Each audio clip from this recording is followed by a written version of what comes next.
Oh, what the?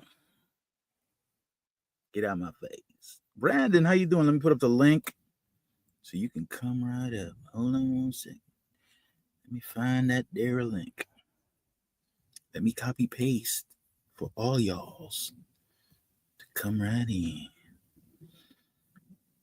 Is draft, shut the door and come on in. Let me see where you at. Okay, here. And let me pin it while I'm at it. That way, anybody who comes in, just hit the button. Hit the button. We're live, y'all. The Solomon Project. Where it's not how much you make, it's how much you keep that counts. You already know me. I'm Richard Burns. Yeah. Oh, the troll is in the house. Okay.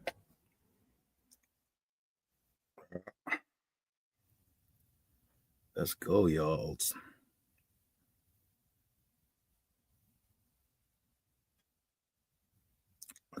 I could do this all day. Stop spamming emotes. Oh God, here we go again. The Nightbot is acting up. Let me take him out because he's already. The Nightbot is acting up. I gotta find out how to tweak this thing. Tony T is in Texas. Okay.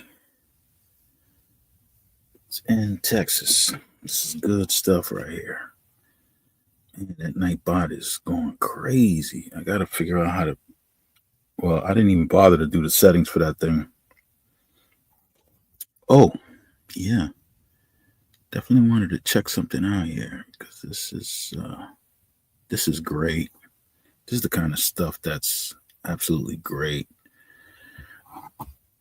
What is that position? It is what's it called? What is it called? Do I want to call it that? What is it called? Well, it'll come to mind. But in the meantime and in between time, let me put something up for y'all to see. Where is I be?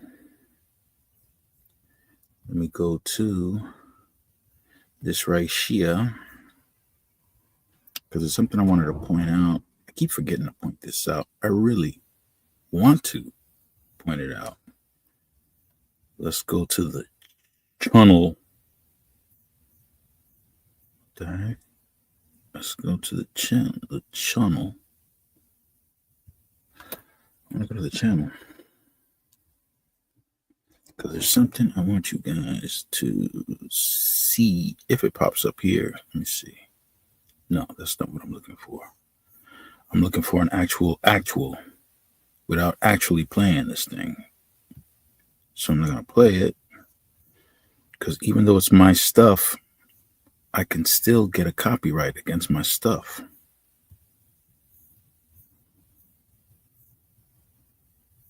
Cray.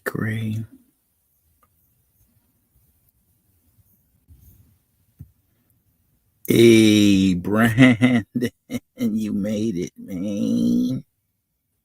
Brandon, I can't hear you. Hey, there you are. Can you hear me okay? I can hear you. Oh, okay. I was wondering if I had microphone issues. But there's something that I want to point out. How's it been, Brandon? Yeah? I don't know. I'm getting a loop, I think. What are you getting? I'm getting a loop, I think. Why, you hear yourself? Yeah, I'm hearing a repeat. I'm trying out my laptop. Do you have it on your phone too? Dillo Flow. What's going on, man? What's going on, man?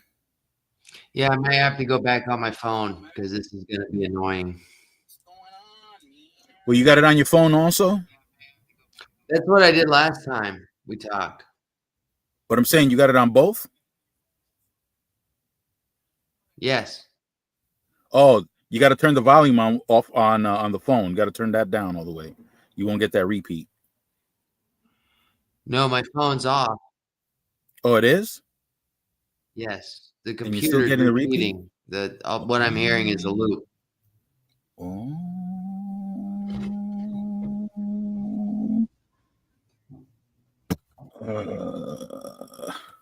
And a time delay. Oh, you got some time delay going on? Yeah. D-Lo Flow. Some video the truck's up John! where you can. Yeah, you saw that. You saw that, John? Oh, Santa Claus is here too. Wow, shit, everybody's here. Santa Claus, guys. Santa Claus is here. Look.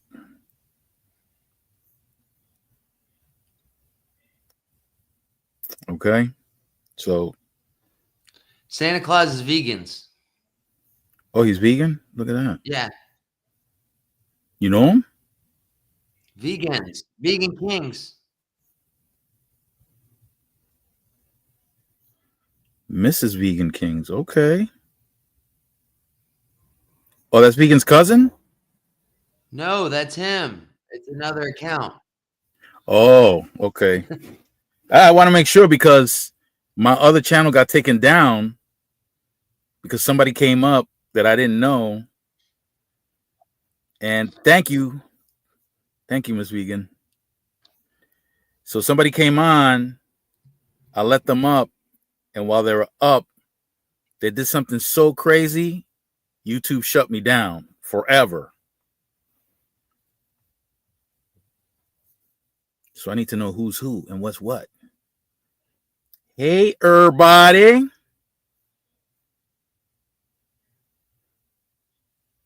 Yeah. Brandon, what are you, deep in thought? This virtual world, you never know. Yeah. They shut the whole thing down. I couldn't get. Well, this is how it went down, right? So I'm doing what I was doing. What I'm doing now. Somebody pops up, with StreamYard. You got like a backstage thing going on, and typically the advice that I was given was that if somebody wants to come up on your platform, they should be able to show their face back when they're backstage. So I put them up backstage.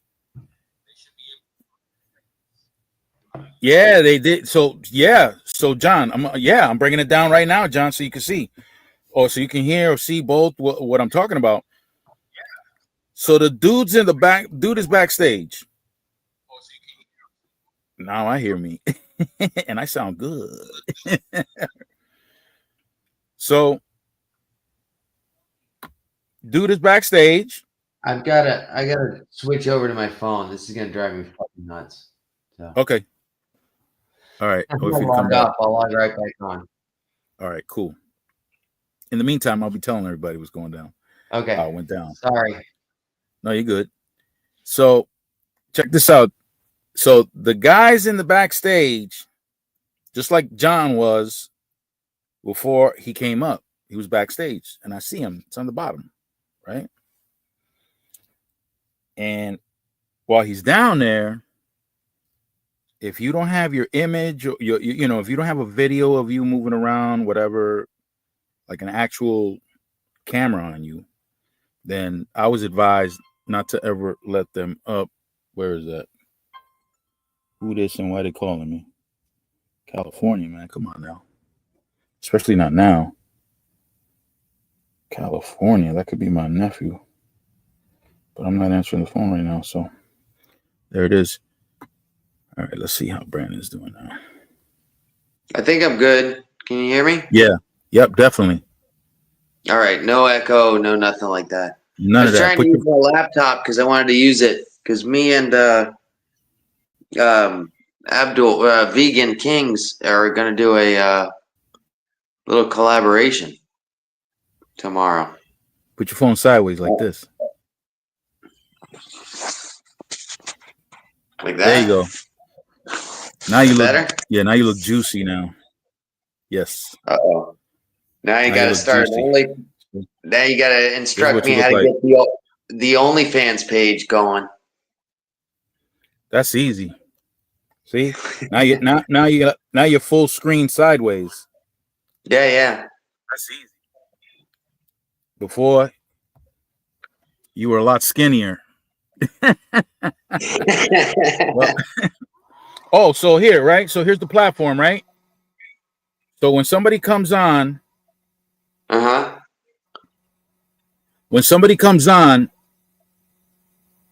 you pop up under here. So me and you are down here right now on my side, on my end. Okay. So when somebody pops up, it's like opaque. Oh, the professor's in the house. Oh, wonderful. Mrs. Helms. Yeah. I want to put it on I Brandon, want to put it on YouTube so I can zoom in and see yeah, go what ahead. you guys are doing. Check it out. You may not. I'm just You going to might be mute it. Go surprised when ahead. you see what I'm doing. Yeah. So I got the person down there. Yeah, I know. I feel horrible, Professor. I was knocked out sleeping when that went down. Oh man, I don't ever want to miss one of your lives again. Okay. So I'm gonna put an alarm in association with the time. Wake me up. So like I was saying to everybody, so the person popped up on the bottom part there on my backstage. Come on up, Professor. What are you doing? Why are you why are you down there in the comments? Get on up here. So they pop up on the StreamYard on the laptop, they pop up on the bottom. It's all opaque. And you can bring them up stage. So because the guy was on camera, and I was warned if they don't put themselves on camera, don't bring them up. I brought him up. Hey, Professor. Hey, Miss Helms. Hello. Professor Brandon got questions, but before he starts asking, I just wanted to break down the story for everybody who's here now so that they can hear what happened, so that if in the event that when they're using StreamYard or when they're using some kind of live platform where they can bring people up stage with you, just to be cautious. So the advice that was given to me was that if anybody popped up backstage, you want to make sure that they're on video. And if they're on video, then you bring them up. And that's what I did. I brought him up, but I didn't know who the dude was. And oh, by the way, the professor was there when it went down. And when the dude came up, he didn't say hello. He didn't greet anybody. He just uploaded some outrageous content. I mean, completely outrageous.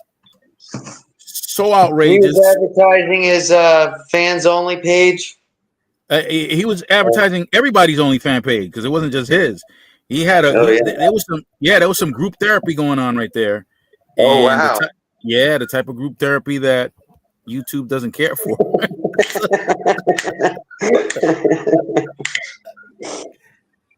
So I didn't know what the hell I was doing. I was trying to edit that out, and what I wound up doing was reposting just that clip. So I guess YouTube must have saw that and said, "Nah, this guy's trying to cause havoc and destruction." You want to hear something crazy? Yeah, I wrote down a bunch of notes from our last conversation and questions that I wanted to ask you and Mrs. Helms, and I can't find the goddamn piece of paper. Before you find that paper, then let me break this down for everybody. Because, one of the things I do talk about is investing, right? Yes. Investing in the stock market, particularly. So here's something I want to show you guys. Okay. And this particular, here it is. This particular platform. Okay. Hi, Vegan Kings. The link is in my description. So if you ever go into my description, you will see this. I will point it out. right here where it says shareacorns.com. I hope you guys can all see that. Yeah. Shareacorns.com. Okay, so the Acorns platform. Let me see what happens if I tap on that thing. Oh wow. Oh, that's outdated. I gotta update my referral link. I don't see it. Sorry. So it's right here. I know it's small, but I brag anyway. Yeah, it says Share Acorns. I don't know if you can see it. I'm waving my cursor over it. I don't see a cursor moving. Wow. I don't see a cursor moving. No? All I've got is a screen of don't start, no, won't be, no.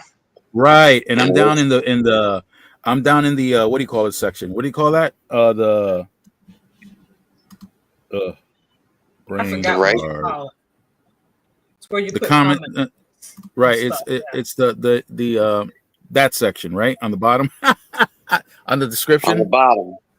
Right. So on the description, you're gonna see where it says Share Acorns, which I gotta update it because apparently it's not updated. So I gotta update it. The links that you added. Right, the sausage link down here, the shareacorns.com. I gotta update it, but I'm gonna update it. And the thing is with that, if you're not in the market, you're hurting yourself. That's the bottom line. This is not financial advice, but if you're not in the market, you're hurting yourself. Okay. Yeah. Apart from whatever your company offers you, and it's very important for you to manage your own money. And let me go into Acorns, man. I can't believe that's all outdated and whatnot. Crazy or something? I tried a little bit, and I didn't have any luck with the companies that I didn't hit any Amazon or any companies like that. Here's my question. What is it that how did you get your stocks or recommendations? I just had a summer off and I had a little bit of extra spending money and I just went into the Robin. The professor's laughing? Uh-oh. Y'all just be cracking me up. I'm missing some comments. Yo, it's been a pretty good day. Yep, I've been out today. Oh, yeah, honey, you was out. Yep. I had a little picture. You must have. Okay, while he's looking, you must have seen my clip from the gym show. Looks like a paper. Is that where you were? Yeah, the Mineral and Gym show. I bought some Serpentine. Yeah. I have no clue what I have no clue what Serpentine is, but I got me some. It looks pretty. Serpentine fire. Yep, it's a very pretty green color. Green is my favorite color. Oh, it is? Yes. Oh yeah. Well, it almost looked like a tiger's eye that was green. Yep. I'm sorry, I didn't mean to interrupt. No, you're fine. You're good, man. Okay, it looked like tiger's eye, but green in your video. Wow. Yep. Wow, it finally downloaded. That video took hours. I don't know why YouTube is moving so slow. Which one? The Serpentine one. I got to see it, Miss Helms. Yep, but it took forever to download. I've been on an ancestry crawl, and I thank you for that, Mr. Burns. Yeah, I'm the cause of it. Yep, I've been back looking at my ancestral cemeteries back home. Really? Yeah, trying to find people. Like physically back home? Like I'm not physically back in Alabama, but I found campground. That's a long story. That's my mom's side of the family. Then there's Lindsay Memorial Gardens. That's my dad's side. Oh. We don't mess with campground. I don't. No. I think this is my suspicion, us being descendants of slaves, right? I think whatever is out in that cemetery followed them from Africa, like some type of African religion, like some demon or something. Right. And when I was 9 years old, I had a 9-year-old cousin that died, and we were at her funeral out there. That place gave me the creeps. I won't go back to campground. Good Lord. Yep. I believe something out there is sinister. Now, Lindsay Memorial Gardens, my father's side, I'll go there. Things have happened that, especially to my mother, right? She can't explain. And there was it one or a couple of things that happened to me that I can't explain myself. I cannot explain it. Look, all right. When I was about 6 years old and I was living in the Bronx, right? Loring Place, right on the corner of Loring Place and Tremont. Yeah. So I'm outside with my sister and my sister or my brother? My sister. She points up at the roof of the building. It's a tenement building, 5 stories. So she points up at the roof. And I look up at the roof and I'm looking at somebody with long black hair looking down at us from the rooftop. Oh, wait. And it's kind of like a big deal because you shouldn't be up at the rooftop, especially not at night. Because if you're up there at night, you're up to no good. So whoever that was, they were up to no good. Oh, okay. Yep, Tremont and Loring. Just what is it? 2 blocks away from where hip hop got started. Yep. Wow. Yep. And then, so we decide we're gonna go inside. We're going upstairs. We're going up to my apartment is up on the 2nd floor. It's actually considered. What is it considered? Yeah, the 2nd floor. But it's about 2nd floor. So as we're walking inside, now we're watching this person checking us out from the rooftop, black hair, long black hair, checking us out with like black clothing on, just like what Brandon's wearing, right?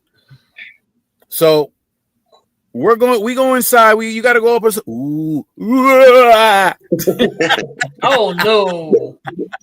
We got to go up some stairs, right? When you go inside the building, you got to go up some stairs to get on the main floor, right? That's the main floor. Right. So we looked up and we're like, "Oh, who that?" So after we did that, we started going inside the building like immediately.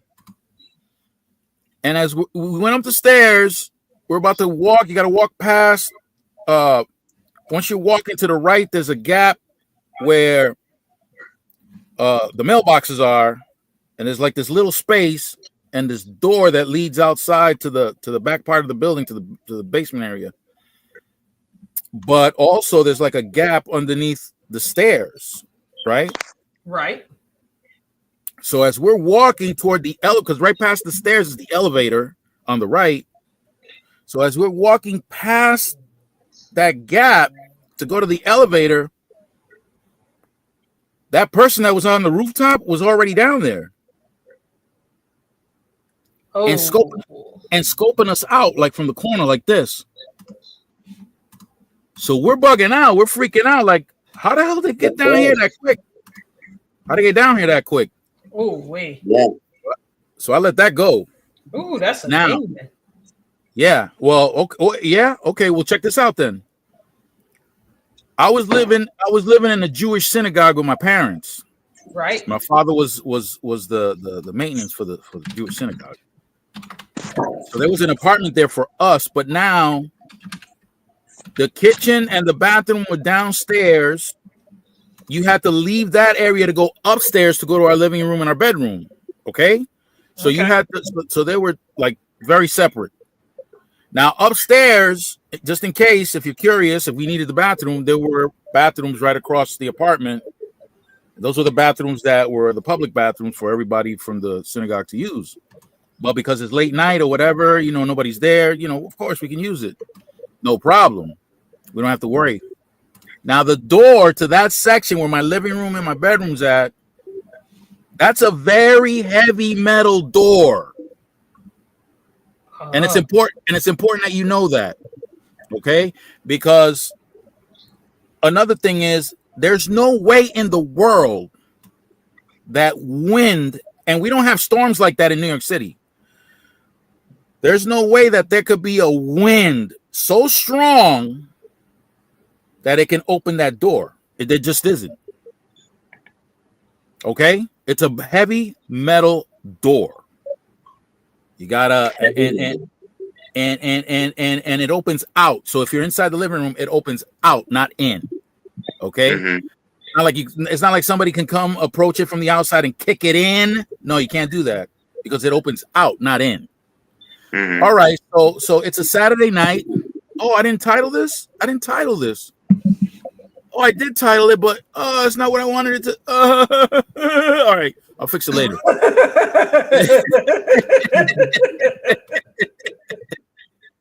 So now I'm sitting there watching Saturday Night Live, the comedy, right? The series. Yeah. So it's late night. Saturday, understand,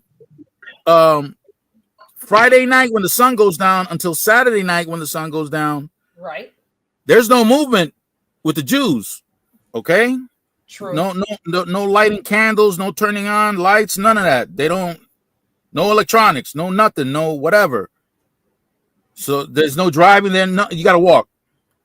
Okay, so here we go. Your beasts don't work either. So if you got horse-drawn carriage, they're not supposed to be working either. All right, so then check this out. So I'm watching the handle on the door shake. Ooh.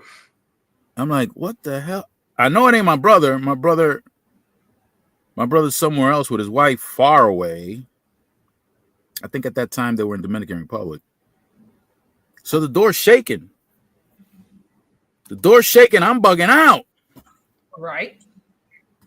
I had a bat that was gifted to me from one of my cousins that plays in the major leagues. From Ralph. Ralph gave me that bat. Kept it by the door, right? No, it wasn't by the door. It was behind my sofa. Okay. But I reached for it and I grabbed it, right? Yeah, but the thing was shaking still. It was still shaking. And we had carpet. And that was an advantage because of the carpet and because it was a cement floor underneath the carpet, there was no, there was no sound from walking on wood or anything like that. You couldn't hear me. Yeah. So I got the bat in one hand.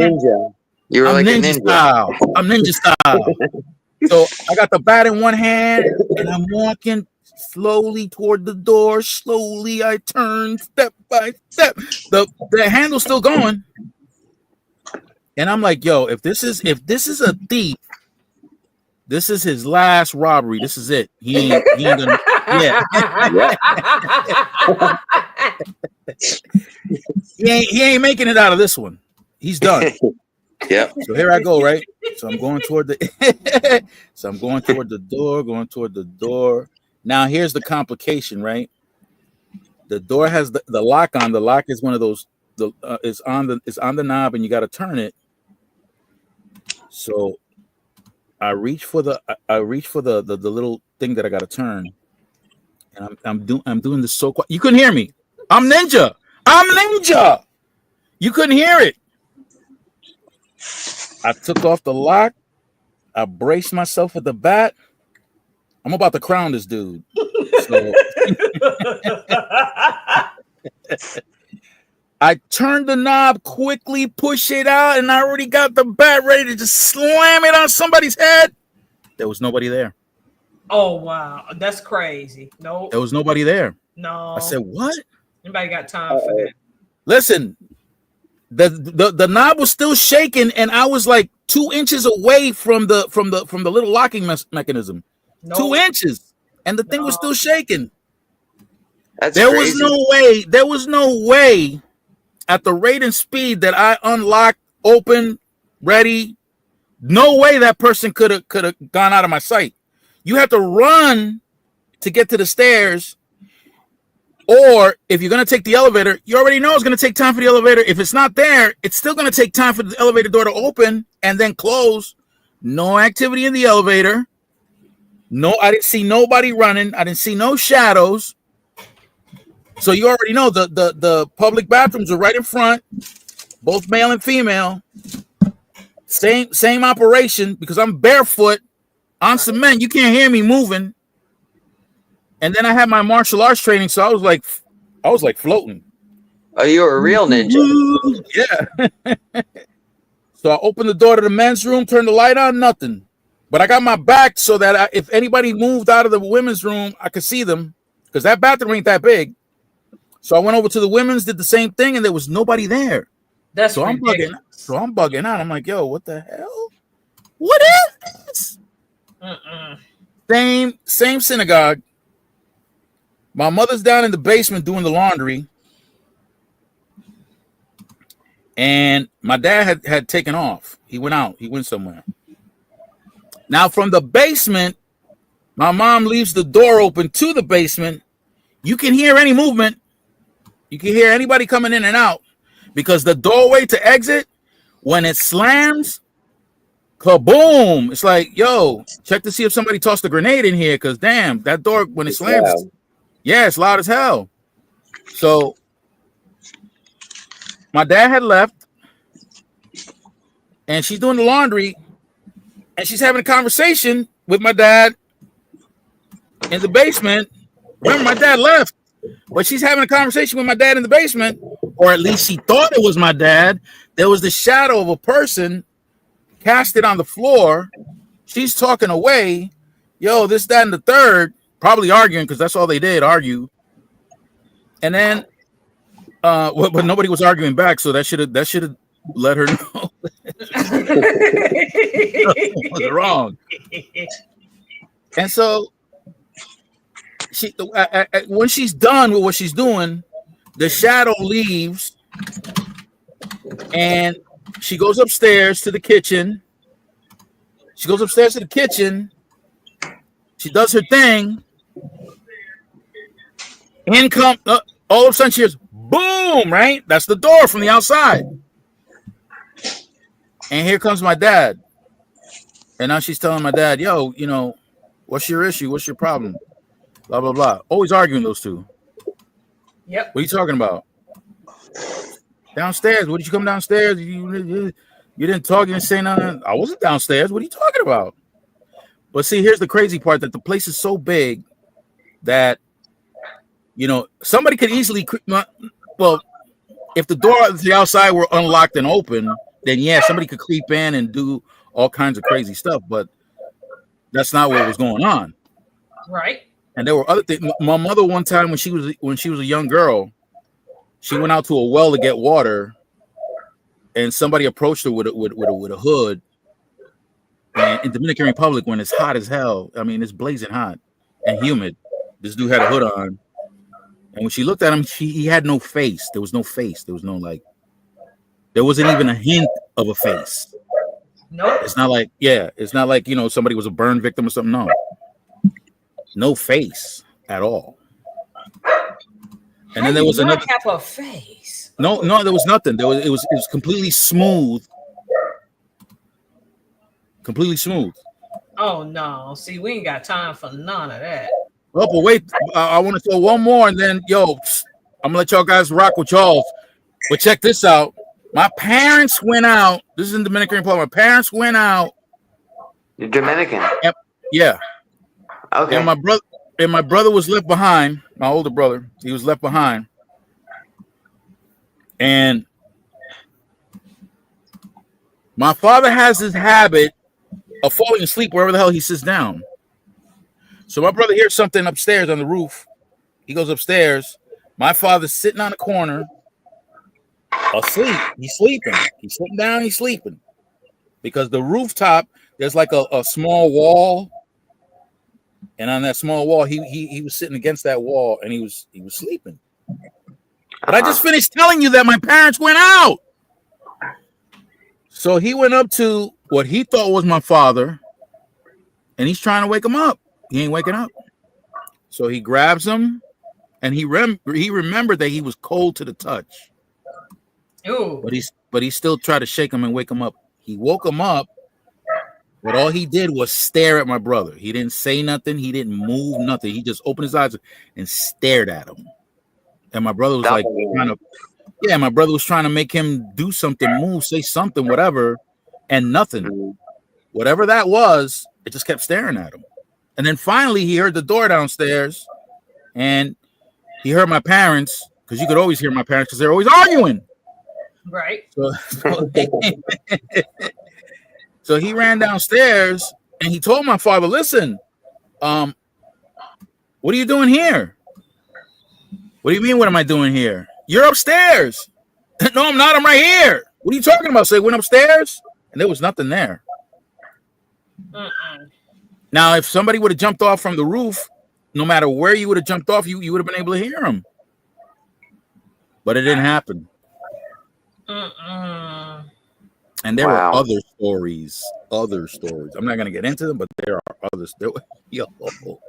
There's this one crazy one that happened in Dominican Republic with my uncle and my cousin. Okay. You guys ever been in an earthquake? No, thank God. I have. I just didn't feel it. Okay. Strong earthquakes. When there's a strong earthquake, no, things fall. Things shake and they fall, right? Gravity takes over, right? Well, yeah. There was no shaking going on at my cousin's house. She had one of those cabinets where you keep your dishes, your cups and all that. Mm-hmm. The damn thing opened and plates and cups were shooting across the room. Oh, heck no. No. No. All the neighbors saw it. All the neighbors saw it.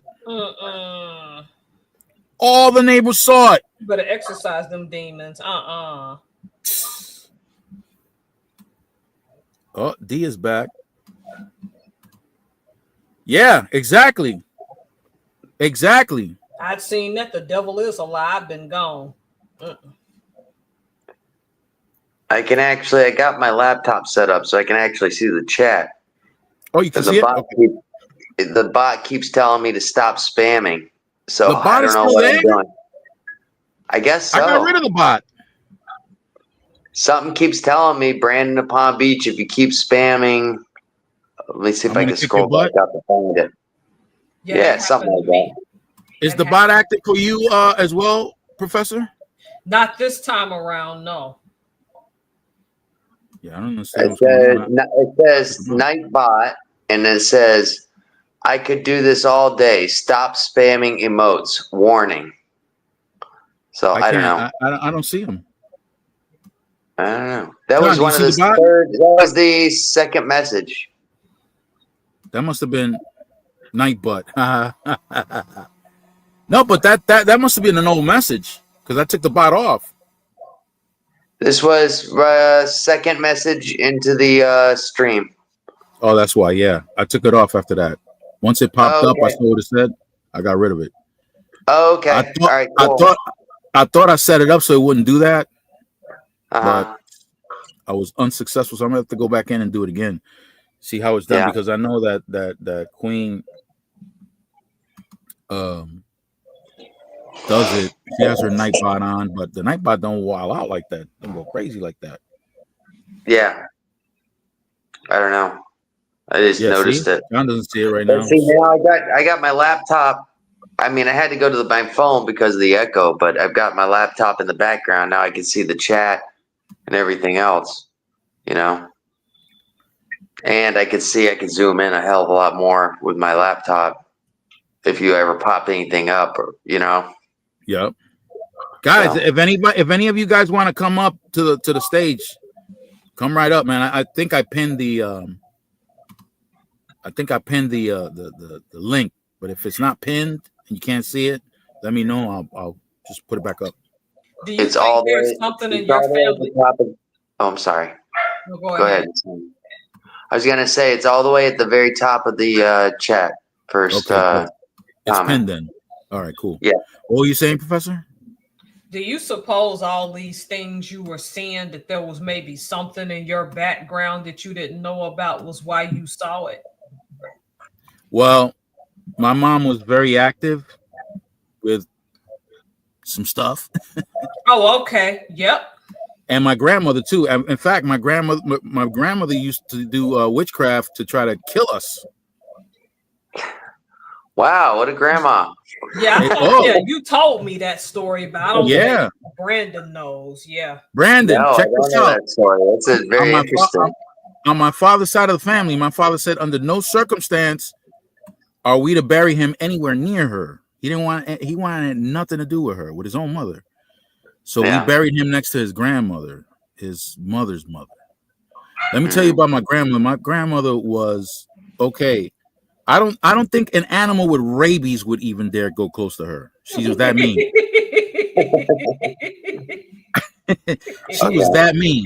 She was mean, dude. Mean. She was a loan shark. She was a loan shark, and she was brutal. I heard stories about her. I never got to be with her. But my siblings, my older siblings, yo, that woman was okay. So the Wicked Witch of the West had nothing on her. This woman was wow. Oh my god. Well, she wound up dying at the hands of one of my uncles, her own son. Oh wow. Yeah, hacked her with a machete, 67 blows. Yeah, 67 blows. Patricide? Is that what they call it? What? Patricide. Matricide? Yeah. It wasn't meant for her. She just so happened to be there and he didn't stop. Oh, okay. Yeah. He didn't put the brakes on. He went in. He intended to take out his niece, my cousin. Ouch. Because she was doing the horizontal mambo with her man inside the house, and the house is small. So my grandmother was right there getting all the special effects. She was getting the OnlyFans for free. Oh. Yeah. The sound effects at least, you know? Yeah, she was hearing it. She was watching it, hearing it, all that. Yup. 3D. Because it wasn't on TV. It was 3D. It was right there, right up in her face. It was like it was like the cars of the bass. Boom, boom, boom. Yeah. Yeah. So my uncle told her, listen, stop disrespecting your grandmother. I'm not having it. So he ran up in the house with a machete and started hacking away. But the first thing he hit was one of the only light bulb that lit the whole place. Oh, Jesus. And after that, it was a wrap because he just kept hacking away. And my grandmother was a tough woman, so she wasn't. I don't know what she was saying, but whatever it is, it wasn't enough to convince him to stop. So he just kept swinging, caught her like 67 times. The doctor said. Oh, Jesus. And so, like, she eventually, like a week later, died of her injuries. Yeah, I'm sorry to hear that. It sucks. Well, my dad wasn't sorry to hear it. My dad was not mad about that. I remember when we got the news, we were still living in Loring Place in the Bronx. Okay. And a reason I see have even that's what I see seeing things. Oh, okay. Well, you know, when you summon things like that, John, some people get impacted by that. When they play those board games, when they summon stuff like that, they get impacted by that stuff. Oh, yeah, I don't mess with it. There's weird stuff that goes on out there, and my brother and his wife are both doctors. So you would think that they would dispel all this stuff, but no, they don't dispel it. They believe it because of the experiences that they've had. So, you know what I'm saying? So you're being from the Dominican, you're a neighbor of vegan. Neighbor, we're family. Yeah, I know that there's an imaginary border and a national divide, but well, now are you American? If you've been in the Dominican, obviously, Dominican Republic. Okay. Yeah. So how soft is the border there? I mean, can you just like? It's okay. So, you don't have to change your shoes. You don't have to take your shoes off. There's like a stream. In some places, there's a stream. That's like the biggest. That's like the biggest Border boundary. marker? Yeah, it's a stream, and you can easily hop over it easily. Yeah. It's actually ridiculous. It's stupid. It's just that one side. Any enforcement? I mean, are you able to like go to Port-au-Prince for the weekend? And there's more enforcement now, but in the past, like when I was young, I couldn't really say that there was a border. You just went across, and whenever you encountered law enforcement, depending on the language they were speaking, you would know where you were at. Yeah. Okay. Gotcha. Yeah. Yeah, and it's sad because the majority of us share the same bloodline. The majority of us. There's like small pockets of locations where they're still European. They don't want to mess with nobody. But most people on both sides, most people on both sides are of big time African heritage. So yeah, it's kind of dumb. In Africa, you know. Yeah, it's kind of dumb. It's language. It's it's really dumb. I was just wondering because you guys are just right there and you're sharing that. However, there's I think more so on the Dominican side than the Haitian side. There's a prejudice against Haitians from the Dominican side, and that's a grudge that they hold because Dominicans didn't get their independence from Spain. We got our independence from the Haitians because the Haitians came and conquered us for like 30 years. And the Haitians were concentrating, the Haitian leadership was concentrated on getting all the resources to pay off the French, the debt for the French getting their asses kicked by the Haitians. Now I heard, I don't know if this is true or not, Mrs. Helms, you might be able to help. Is it true that Haiti was the very first country to liberate slavery? It was under Toussaint Louverture. I'm sorry? You gotta say it again. It was under Toussaint Louverture. Okay. And what people don't know is that France came back with ships to bargain with Toussaint.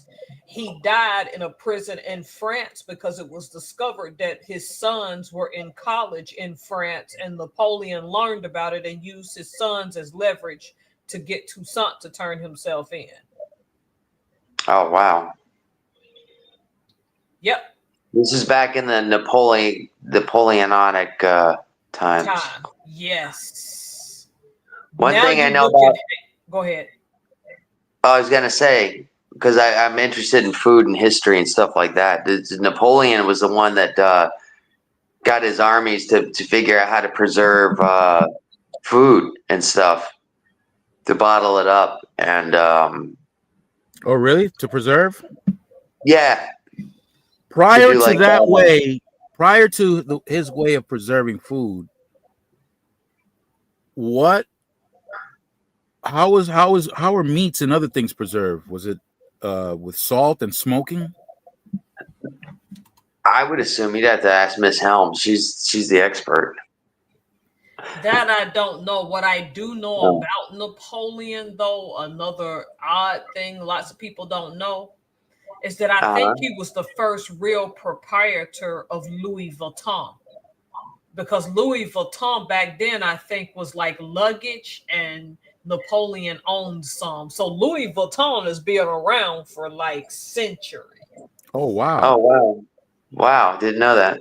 Yep. So Louis be out there. I'll have to look into that food preservation. That would be interesting.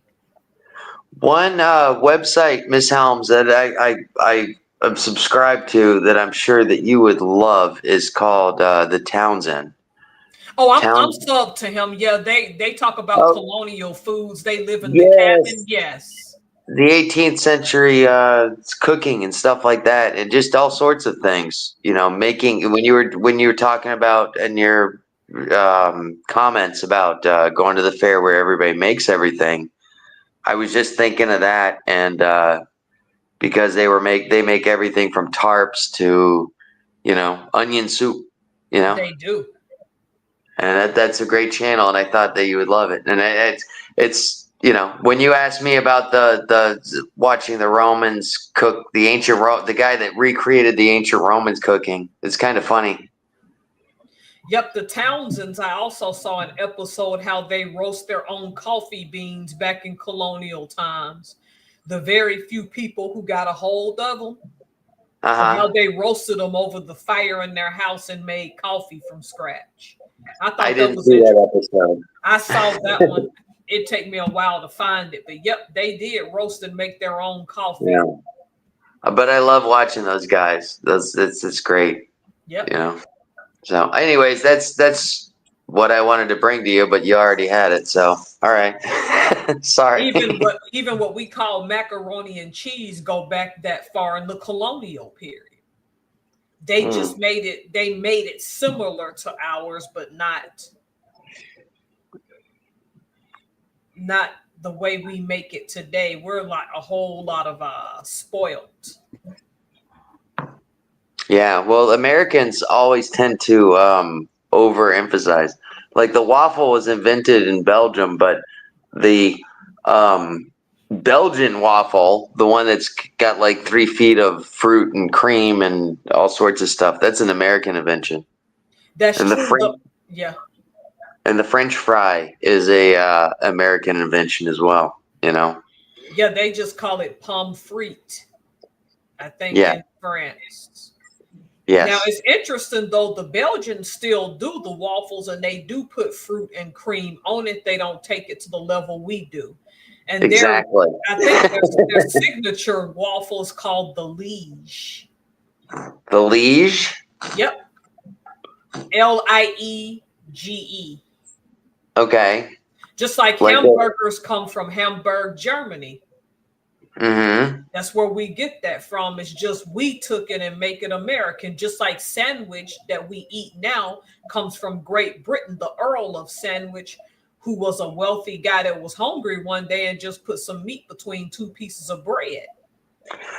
The story that I heard was that he wanted to be able to play cards, and he wanted to be able to, to eat and play cards at the same time. That's true. Exactly. And so if you're holding a sandwich, as opposed to the food on a plate. Yeah, you just kind of, And that's where we got sandwiches from. Okay.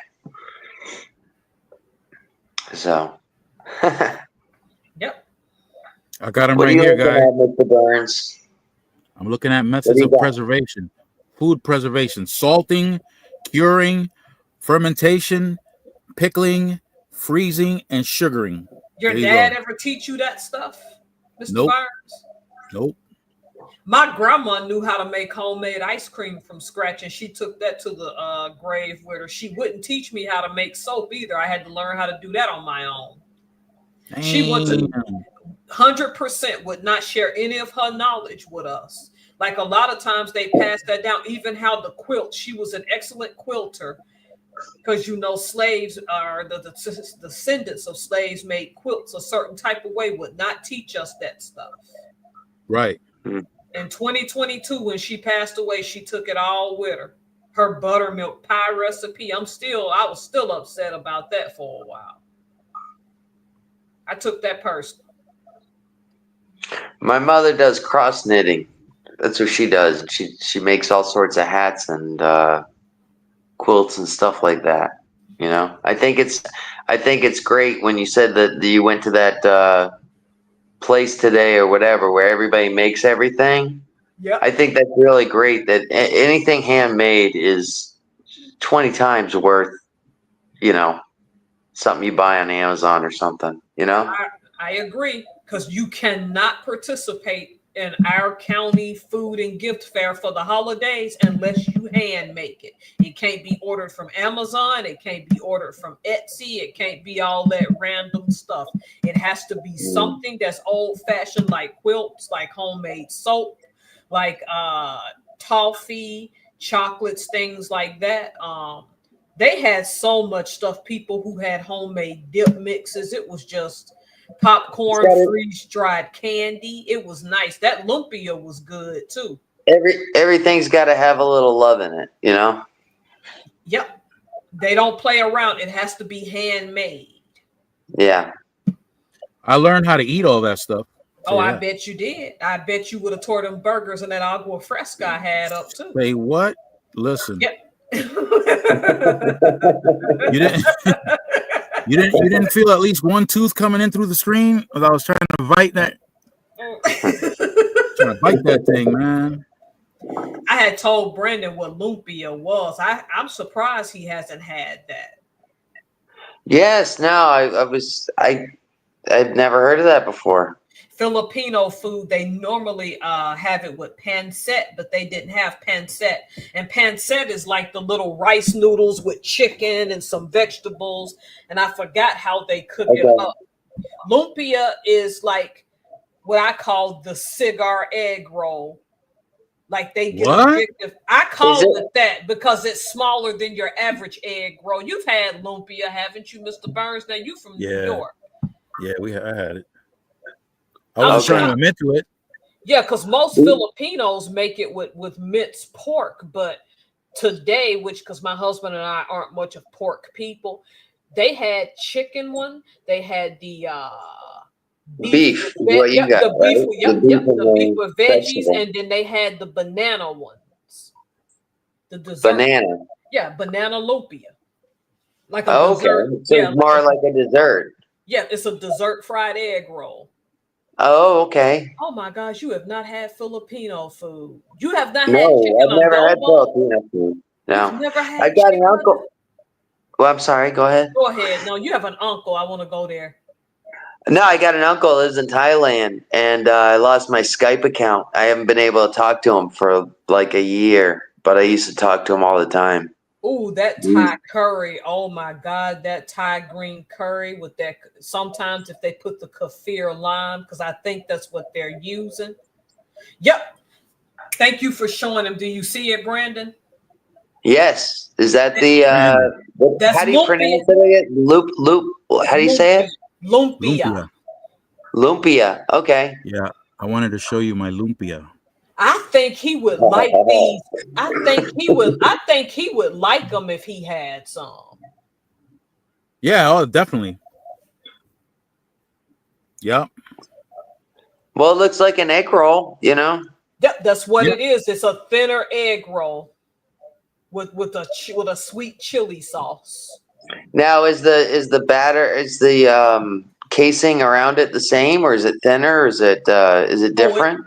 Oh no, it's a much thinner casing. I forgot what they use. Probably like a rice casing, I imagine. I forgot what it's called. Yeah, that's a thinner casing. It's not thick as your typical egg roll. Well, a typical egg roll is made with wonton casing, and that's it's kind of thick, Yeah. If you don't fry it enough, it stays raw in the middle, and anyway. Yeah, I forgot. Yeah, it does. So you must not have a lot of Filipino cuisine around you. No, but actually, when I was in Rhode Island and I was working, and I had to do something for a government thing or something. I don't know if I got a ticket. I don't even remember. But they had translation into Vietnamese, and I think it was yeah, it wasn't Filipino. It was Vietnamese, but they had those in the legal documents. Because like here in Florida, all the legal documents are printed, and you have English Creole, and Spanish in all of the documents, you know. But I can remember being up in Rhode Island, and Vietnamese was on that list as well for whatever Lots reason. of Vietnamese out there. Yep. Really? Yes, I didn't realize that until I lived there, and then I said, "Why?" I was wondering why Vietnamese was an option on the legal papers, and then apparently so. You have not. Oh, that pho. Yes, that's that Vietnamese. That is Oh comfort. yes, that we got those all over.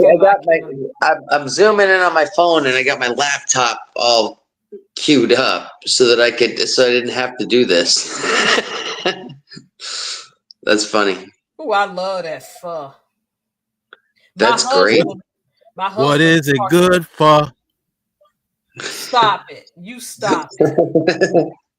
My husband's partial to ramen, but he's half Japanese, so I expect that. I made him. Oh, yeah, I forgot to tell you, Mr. Burns. I successfully made him for the first time the Japanese Yakuza curry with beef. What? Yeah, Japanese. The British soldiers back in the late 1800s took curry to Japan. It's popular over there. They have their own curries in Japan. I never. I don't recall ever tasting their curry when I was out there. It's there. When you were with your uncle, were you in where were you? You were on Okinawa, huh? Yeah, I was in Okinawa. Okay, you didn't go to Yokosuka, so you didn't get the chicken balls either. I gotta learn how to make those. Chicken balls? Yeah, the chicken balls. Yeah, the chicken balls on a stick that you can get when you walk outside of base because they have all those cheap food vendors. Yeah, the chicken balls on a stick. Chicken balls. So you didn't have takoyaki yet either? I haven't had takoyaki. Chicken balls, you got to put Japan, though. That's that Americanized stuff. You haven't. See, I want to try takoyaki, too. That sounds personal, Professor. I don't know.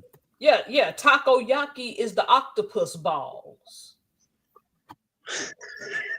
I got him laughing. I didn't know they had them. Miss Helms. Yes. I understand you were in the Navy, right? Right, I was.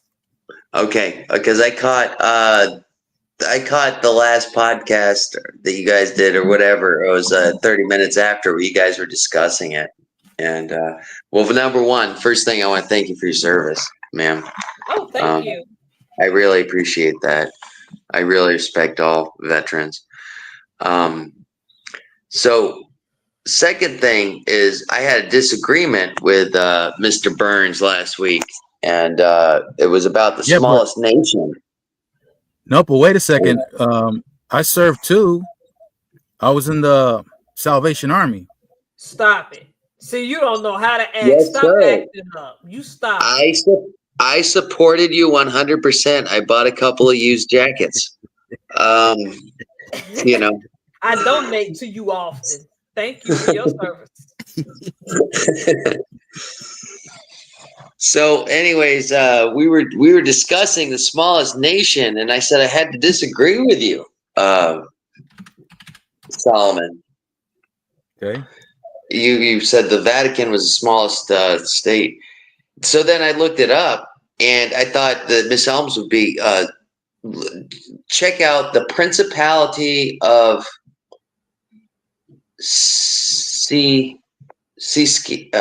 motherfucker.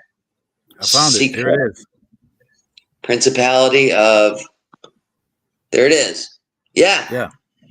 Now I told you it was an oil rig on our last little discussion, but it turned out it was a World War II staging area. Oh, okay. There it is. And I was wondering if Miss Helms knew about it being in the Navy or anything, if she'd ever heard of it. This is the first I've heard of this. Population 27 people. They smoking rock. I bet those seas are no joke.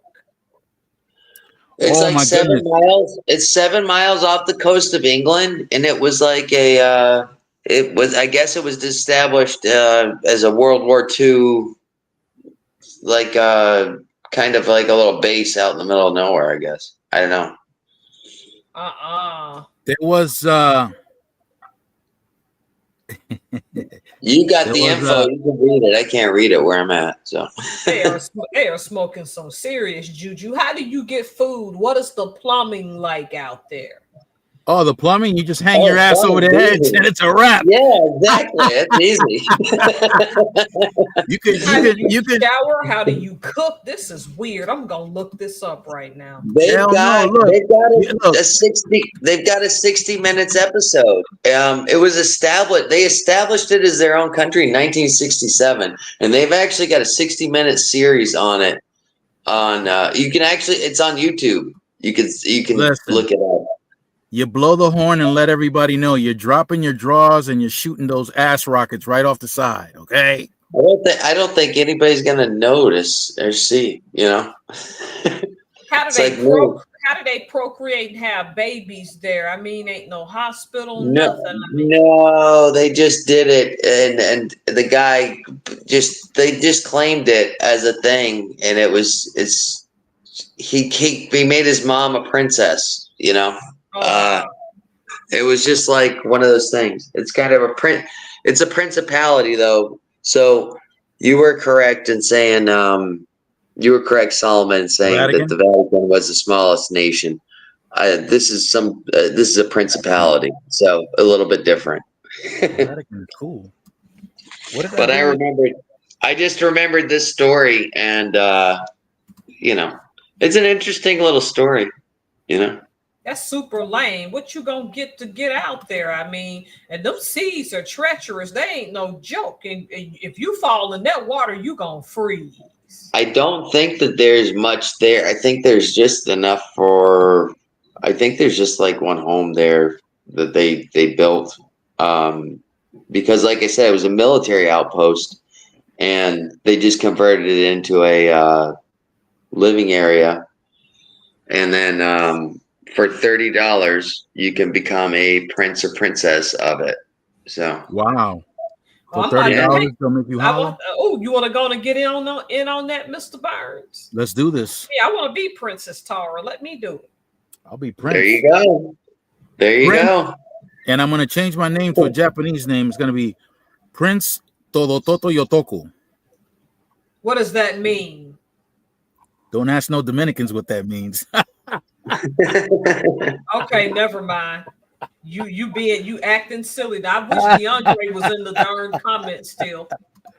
Get him, DeAndre. He acting up today. They say, oh, okay. So you have a good night too. Yeah, he's on hiatus. Just like I will be, because this November has been overwhelming. So in a few days, y'all won't hardly see me to February. What? I made some video. I told you if I get the notifications of your lives, I'll jump back on. That's what I'm talking about. Other than that, no. But you ain't never had takoyaki? I know I haven't. I was never able to get it. No, I didn't have. No, I got what I did get was that Kobe steak. I heard that's phenomenal out there. Oh my. Professor, look, I didn't need a knife to cut that thing. That's what I heard. It's that good. Because they massage the cows. I've seen the documentaries. That's not a lie. They take care. They massage. They get out there and give them massages. Yeah, they get treated better than some humans do. Yep. That beef is so crazy. Tender. So tender. I usually order my meat well. This one was no. I do that too. No offense, but I do. This was medium well. Yeah. Okay, guys. Sorry, Brandon. This one was medium well though. This one was medium well. Mm-hmm. And yeah, they do, John, cow massages, man. I'm about to go out in Japan and get real fat. Maybe they'll confuse me as a cow. I'll get those free massages. You know what I'm saying? Explain explain it a little further because I don't think they realize they literally go out and the farmers will like rub and massage the cows for like an hour to tenderize their meat. Yeah, their muscles. The muscles. Yeah, that's how you get that deliciousness. Yeah, they I really do. I can identify with that. Of course you can. You thought we didn't catch that.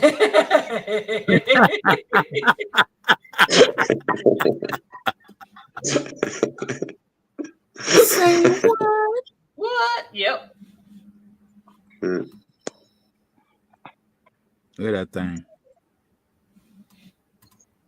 Expensive. Woo. Yeah. Look at this one. 698, 1,113 a pound. Yeah, it's insane, man. If it costs money. The ribeye. Yeah. Oh, that's Wagyu. Well, Wagyu is the beef. Oh, wow. Spinning around here. Okay. Wow, damn near 2,000. Wow.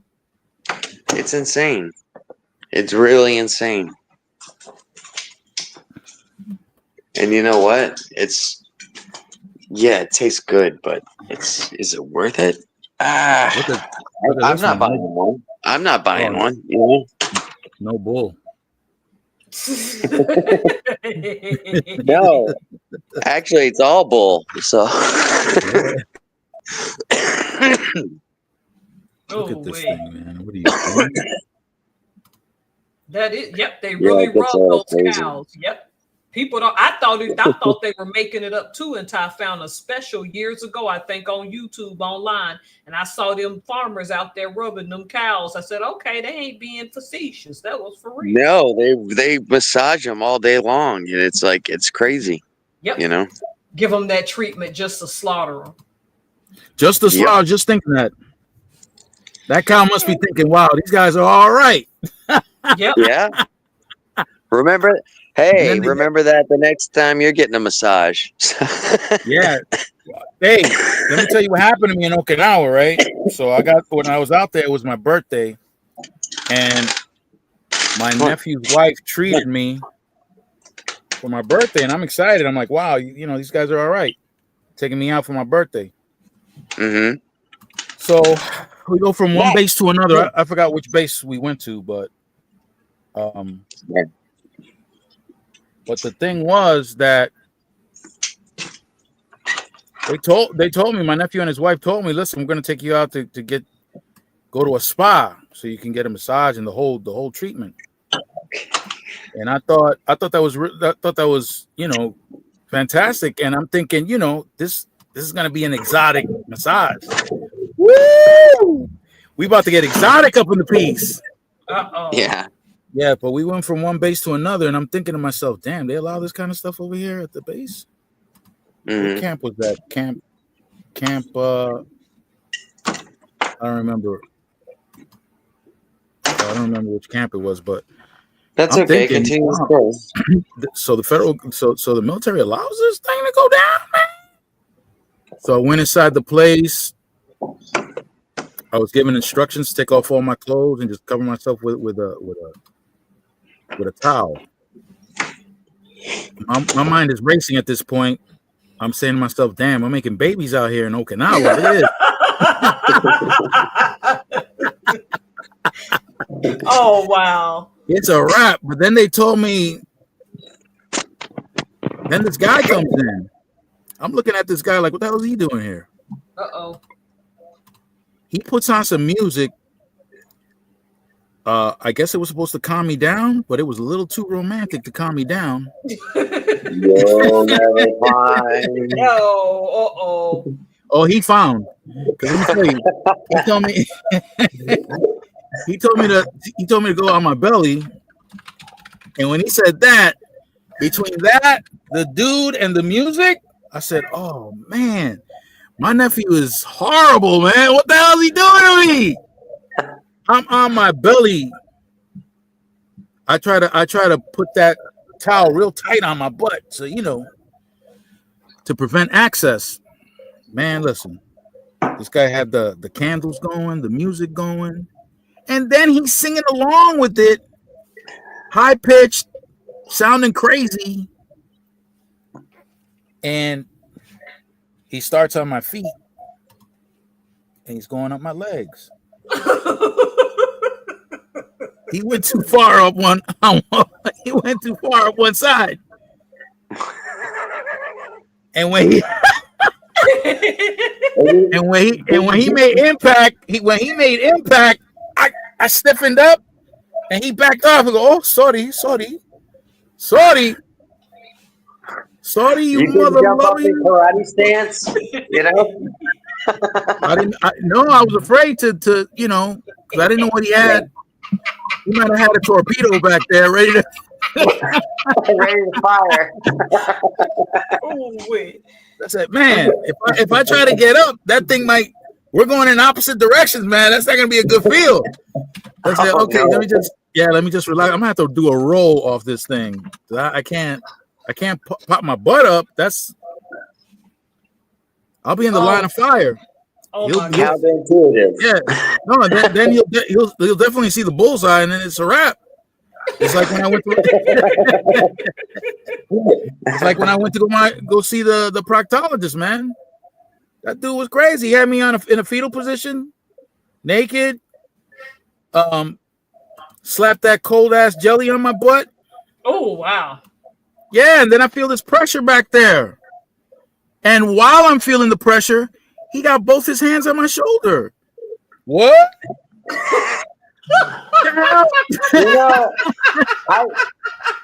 had a horrible experience too, and it's my proctologist. And I said, "Hey, man, please take your ring off. It's a little uncomfortable." And he said, "Oh, I'm sorry, it's not my ring; it's my watch." What? Oh. My proctologist had to come back and get his. Oh wow. What? Yeah, that was. I guess this is the time. I got that rooster joke. When you went to Miami, you see those roosters running around, right? Yeah. So those are all through South Florida, all the way down to the Keys. There's just roosters running around for some reason. I don't know what that is. They're reckless too. Oh yeah, they're little assholes. Yeah, they can be, at least. They're the like. Will attack. What's that? The roosters will attack you when you turn your back on them. Yeah, they're little assholes. So, all right. Well, is it joke time now or not? You can, they can lay right out. Yeah, go ahead. Yeah, why not? All right. So, farmer, he's got to get his hens to repopulate, So he buys this rooster, and the guy that he bought him from, he assured him, says this rooster's got a really big libido, he'll take care of everything. Wow. So he gets a rooster. He's got 150 hens. The rooster in the morning takes care of all 150 hens. Okay? Lunchtime, goes back, take care of all 150 hens. Again. Then he starts jumping on the ducks, jumping on the horses, jumping on everything, the cows, And this sounds like my father. So the farmer's like, "Oh wow, Jesus, what do we got going on here?" So at the end of the day, the rooster's out in the field and he's just laying on his back, and there's vultures circling him. What? And he says, well, hey, he died doing what he did. And he went to go grab the shovel, and he walked up. The rooster opened up one little eye, and he says, "Shh, they're about to land." Oh, wow.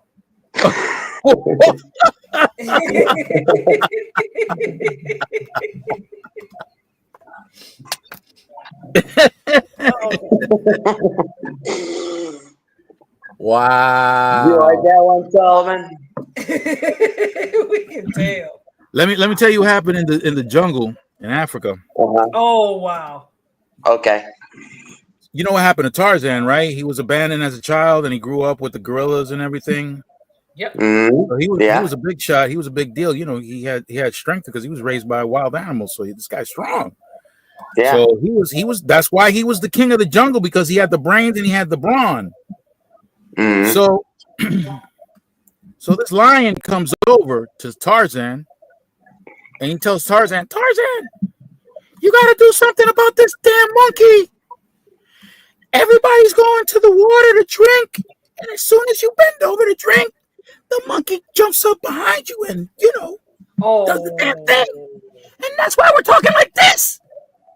Tarzan said, a monkey? What are you kidding me?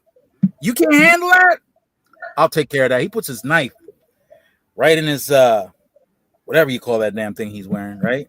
Right in his loincloth, right? Okay. So he got this big old knife right in his loincloth. Told the lion, listen, you wait right there. You can't handle this? I got this. So he goes down and he comes back. And the lion's like, oh my God. Oh, thanks, Tarzan. How did you do it? I dropped my knife. Oh, wow.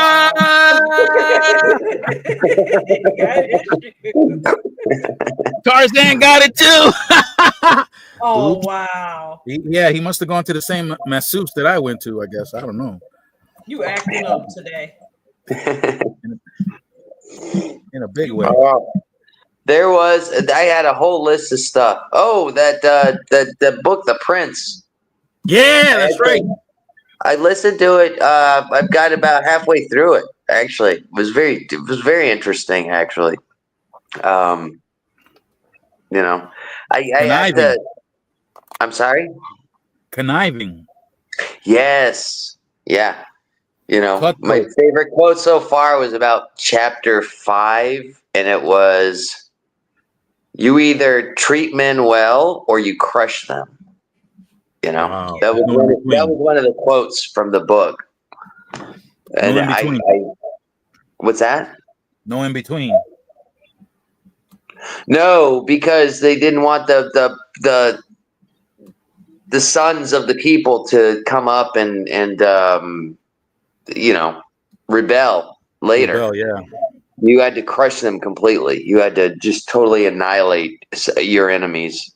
Or you treat the people well, and then they love you and respect you and support you and fight for you. That part better. Yeah. Yeah. No, but that was one of the quotes from the book was you either treat men well or you crush them. That was the summary from the whole chapters of the. Talk about crushing. I'm gonna find this movie because we're gonna talk about this crush right here. Are you into movies? Yeah, well, I used to be.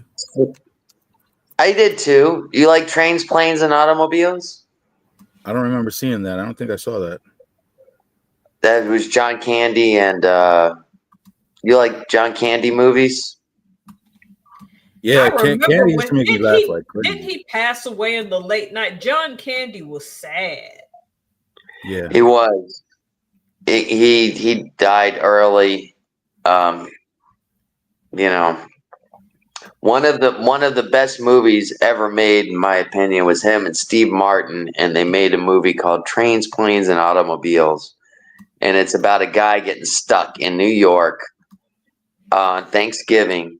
Wants to get home, and there's flight delays, and he can't get on the plane, he can't get on the train, and he keeps bumping into this guy, John Candy, and John Candy's kind of like a loser guy, and it turns out that the guy's just living in a trunk, just moving around, and just happens to be tagging along just because he's got nothing else to do, helping the guy.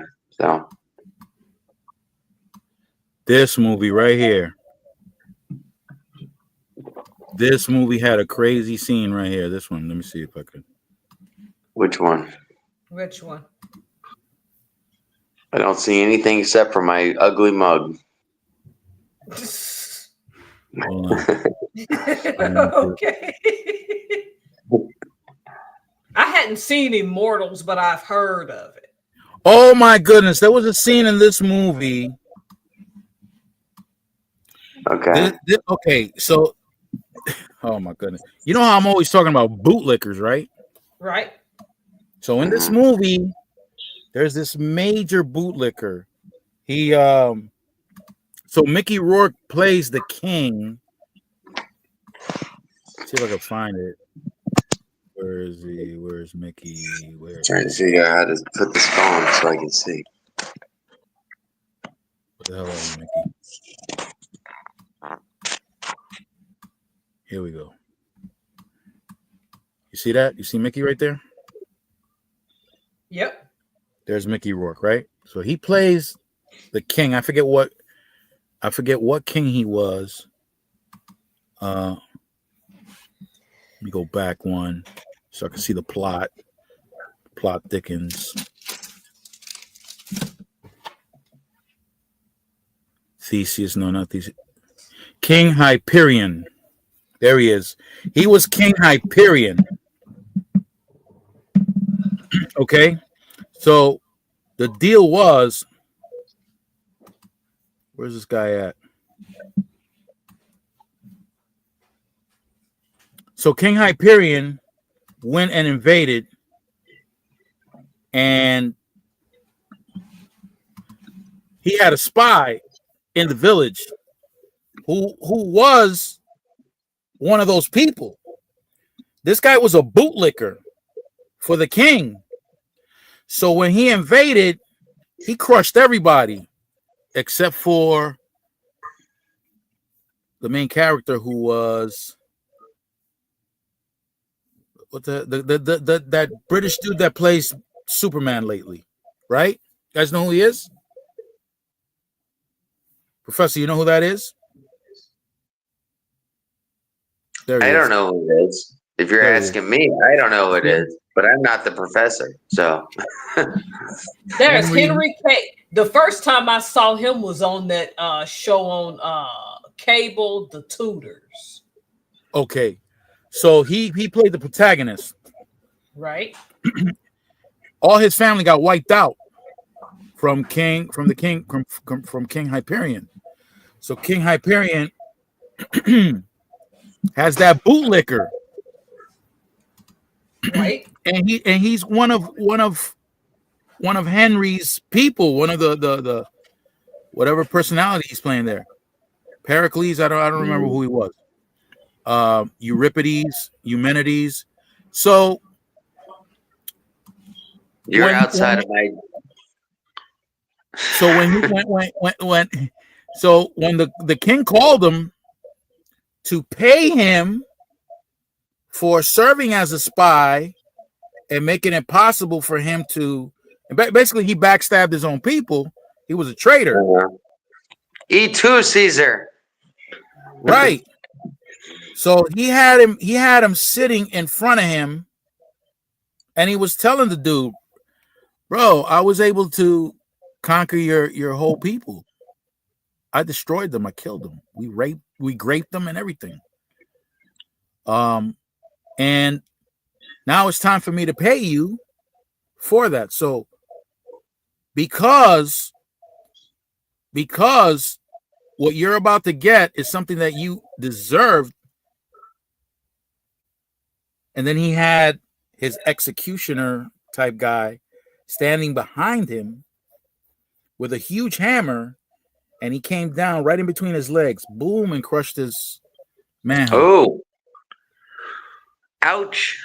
And then he told him, yeah, what I need you anymore for, and how can I allow a traitor like you to procreate? Ouch!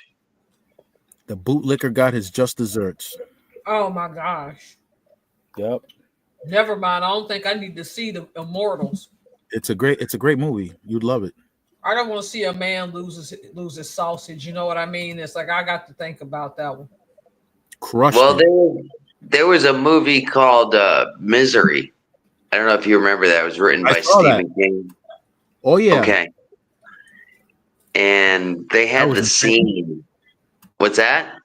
That was insane what she did to him. Yeah, there was a scene. She said, "Oh, what they used to do to the ancient miners was hobble them." Yeah. What was it? James Caan? Was it James Caan that was the? I don't remember the star. I don't remember names, man. No. Who would know? It was a big star. It was a. It was James Caan. I got my computer right here. Let me just Google.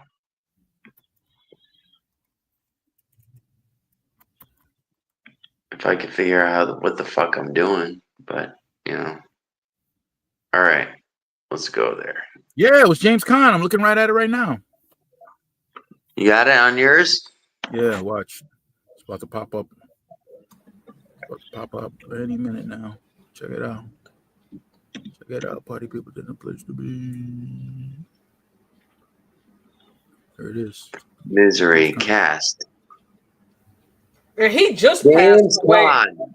Yep, it's he just James passed Caan. away. Yep, I remember him from The Godfather. Yep. Yeah, Kathy Bates. Kathy Bates. Yep. And they did the spoof on Saturday Night Live after the movie came out. Yep. And do you know who played Kathy Bates? Roseanne Barr.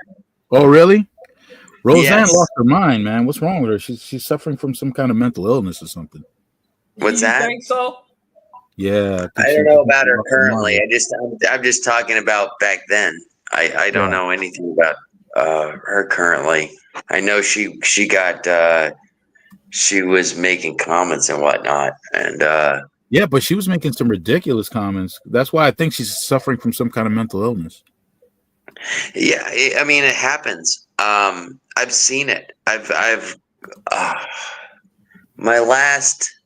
the expediter that I had when I started, she was 60 and I was 20 years old, around 20 in my early 20s, and her name was Mert, and she was a good lady. Her father owned the Lantana Airport, which is the airport in the local area. And what they used to do during World War II, they called themselves the puddle hoppers, which were just these little biplanes that would just go down and check for submarines along the coast, you know? Yeah. But anyways, I unfortunately had to watch her deteriorate and her mind go. You know, some of the last moments that I had with her, I was visiting her in the hospital, and the nurse walked in and asked her how old she was, and she was about 82 at the time. And the nurse asked her how old she was. She says, I don't know, about 17, you know. Oh, She didn't know what was going on, you know. But she didn't recognize her own family, but she recognized me, you know. Mm-hmm. And I gave her comfort, and that was good. I enjoyed being able to give her comfort, you know. You did something good for her. On her last days. So, anyways. Yeah. So, but yeah, when the mind goes, it goes, and it sucks. It's scary. I forgot what our topic was though. About getting your jewels crushed for being a bootlegger. Oh yeah. Then we went into Misery. Oh yeah. Yep. And there's a scene in Plane, Trains, and Automobiles where the guy gets picked up by a cab driver by his jewels. So.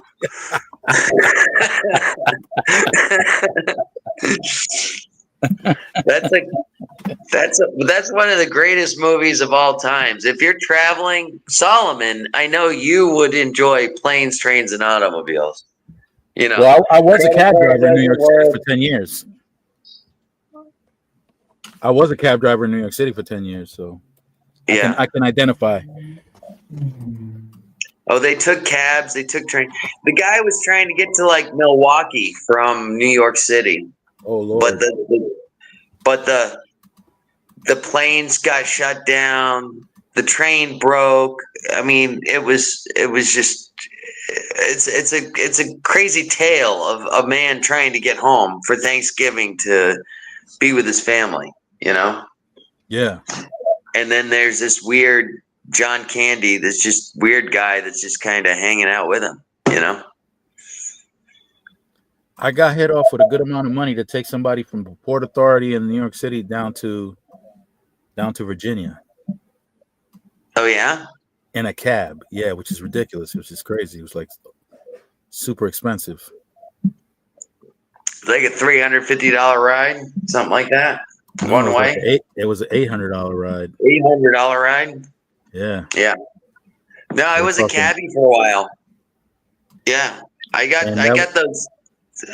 I never got anything that good, but I got a $300 ride outside of my territory.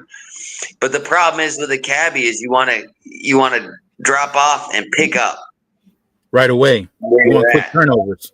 Turnovers. So when I got to drop somebody off in Miami, my licenses are only legal in Palm Beach. So I couldn't just pick somebody up from the airport in Miami and keep going. I had to go back to Palm Beach County, you know. Empty? You have to go back empty? Yeah. Because if I would have picked somebody up in Miami and that's a different county. You got right. Miami-Dade County and then you got Palm Beach County. And yeah, it was the same in New York. Licensed in Palm Beach County, you know. Yeah. It was the same in New York. You weren't allowed to pick up anybody outside of the district that you were licensed in. Yeah. And that's the reason why you charge double. If somebody wanted to go out, like let's say somebody wanted to cross the bridge and go into Jersey, it could be a $20 ride, but you charge them $40 because you couldn't pick anybody up to come back. So you charge them double. Yeah, well, yeah, theoretically that would be great if you had authority of it, but I worked for a company and that was expected. That was allowed. That was allowed by the Taxi and Limousine Commission. Oh yeah, they allowed that. In New Jersey, in New York?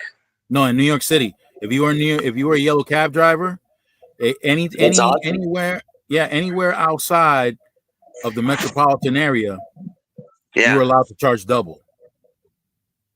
You were allowed to by the Taxi and Limousine Commission. Yep. Yeah, we just had a button we pressed. That's it. Florida's a right to work state. I don't know if you know anything about a right to work state. Yeah, I do. But yeah, it means basically fuck you.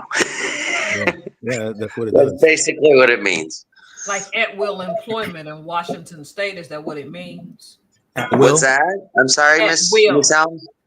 At will employment, like Washington State, because they can fire you for no reason out here. Yeah, the words that play with words, that those semantics, they sound great. They sound great. Yeah, but right to work state, doesn't that sound great? When they apply it, yeah, it sounds great. But when they apply what it actually means, that's when you realize, wait a minute, I don't like that anymore. Wait a minute, I'm screwed. These guys are for the companies. Yeah, I don't like that. Yeah, me neither, buddy. And like that. No, and then Uber started up during the pandemic. At the beginning of the pandemic, Uber started up, and I'm like, oh well, hell, I'll do some Uber. No, Palm Beach County said no, Uber's not allowed. That's something strange and new, and we don't want to do it. I would have to drive down to Miami to Uber, and then they finally let it go. But oh, they did. Yeah. We ended up getting Uber here eventually, Uber was a complication for New York City because a medallion, that little tin piece that you put on your hood, was costing $2 million. Jesus. Yep. So when Uber came in, that created a very serious problem. You had people, it was like getting a mortgage on a house between the medallion and the car, because if you're getting a medallion for yourself, and you had to buy a brand new car. It had to be a brand new car with full coverage. Yeah. And well, that's it. Essentially, that's what Uber did too. You know, you have to have a car that's less than 2 years old, something like that. Well, with the taxi, it had to be brand new one. Had to brand new with full coverage. That was no joke. Plus, you're paying a mortgage on that medallion. Don't forget, that's a $2 million piece. If you're getting a loan on that, paying on that thing. Yeah. And then Uber comes in and takes a big chunk of your business. What? Yeah. But owning a medallion is like owning a Blockbuster, and then Netflix comes out. You know. That's exactly what happened. And those people that were highly as soon as Netflix came out, God damn it, I was so young at the time, but I wish I would have fucking invested in it, because I said, oh, Blockbuster's going out of business. If people can just get the videos from their mailbox, nobody's going to go to Blockbuster. If you were able to predict the future, you would have been in there. Oh, I predicted it back then, but I just didn't have the money or the intuition, or what do you want to call it? The motivation. To give a fuck about it, you know? But I just looked at it, I said, oh, but I knew, I said, Blockbuster's going out of business. My wife worked for Toys R Us as a manager. Oh man, they went out of business too recently. A couple of years ago, what was it?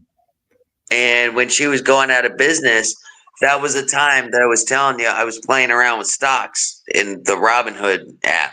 You know what I mean? Mm-hmm. And I'm keeping an eye on all the companies on who's going up, who's going down, this and that.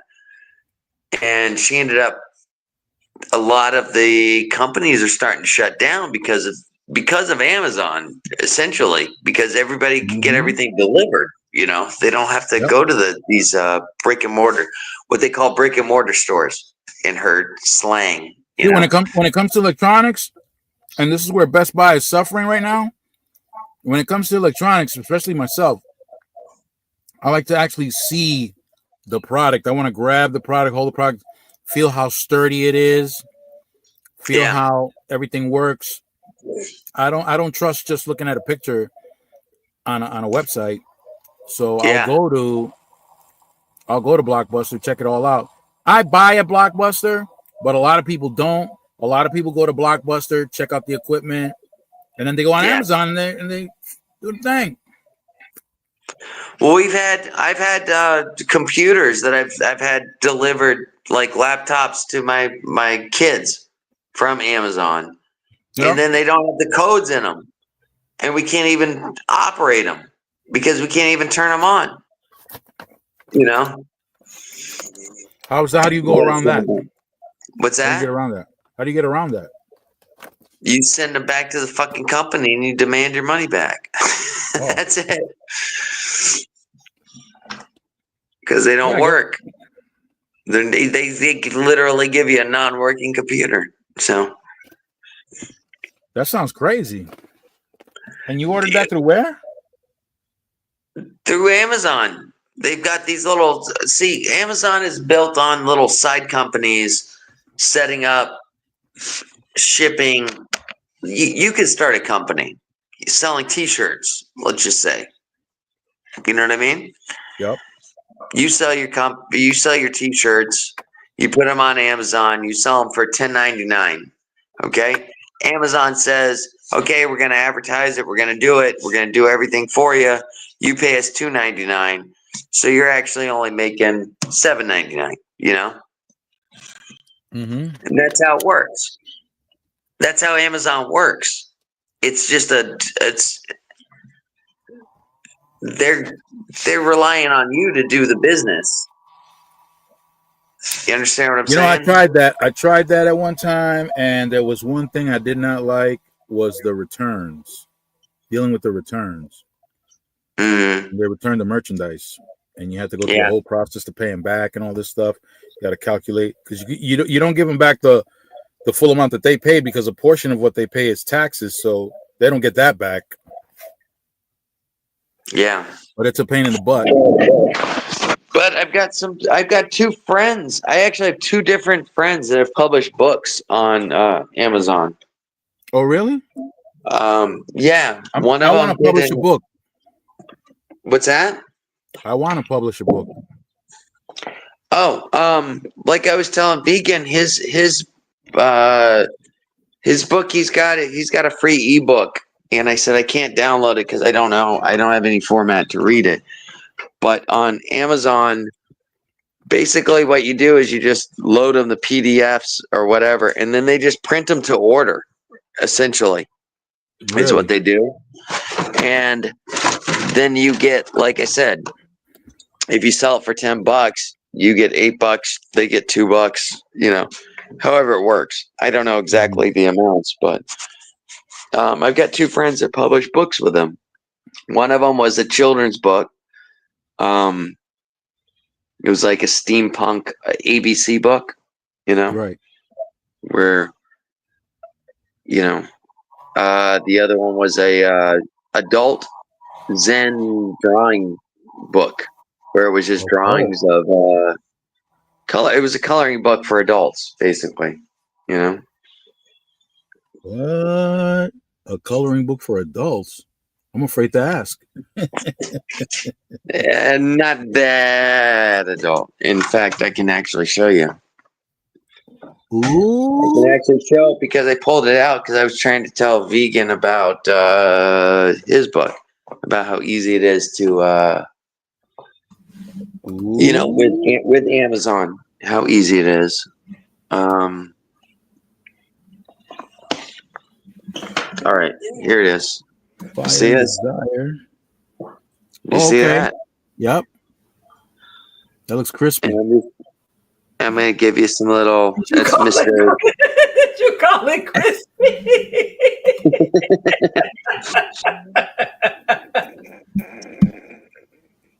I don't know what you can see. I can't see because I'm aiming it at you at the floor while I'm doing it. But it's basically a coloring book. He does the hentai and the what I don't know what the Hindi art is of tattooing with the skin, Dad, but not henna. Don't say henna. I'm sorry. Don't say the words you said before ever again. Oh, I'm sorry. My daughter just corrected me. Oh, there it is. Okay. Word. Never ever say that again. Hentai. That's horrible. What is it called, my love? That's literally anime. What is it called? Just tell me the correct way to say it. Henna. Okay. Yeah, because hentai is like anime porn, I think. What's wrong with that? Oh, that's why she was scolding me then. Okay. Yeah, hentai. Yeah, that's the anime. That's the cartoon porn. Yeah, anime. Oh, okay. That's why she was scolding me. All right. So whatever she said, that's what it is. It was because you just told me. Don't ever say that, Dad. All right. Hey, you learn something new every day. Look, Santa Claus is right, though, because I bought a book on how to get social media insurance, and that book was boo-boo. It was garbage. It was not formatted correctly. This person didn't even bother to put copyright on this. They just put the copyright symbol but didn't apply, which is stupid, because if you apply for a U.S. copyright online, it's only $45. So you couldn't invest $45 to get the copyright information, but you could just throw it up and get no copyright number on it. That's just dumb. Yeah, but if you don't get your copyright, then anybody can grab it and take off with it. You know? As a U.S. citizen, if you are born U.S. citizen, you have copyright by default. The only thing is, if somebody beats you to copyright the name of a book, they'll win in court. That's the thing. Yeah. I mean, the way that book was written, she wasn't even given much information, just straight garbage. Trash. Straight boo boo. It's just easy, like Santa Claus said, for anybody to put a book up. Wow, straight boo. Oh wow! Man, Somebody sent him hentai on Discord. They play with you like that. You won't know sometimes till you open it that that's what. Professor doesn't seem like he's gonna be too scared. Oh wow! Somebody sent that guy hentai. That ain't right. No, I'm sorry. I meant Mr. Burns doesn't seem like he's gonna be too scared to open it. Yeah, don't you open no hentai, Mr. Burns. No, they open me. No.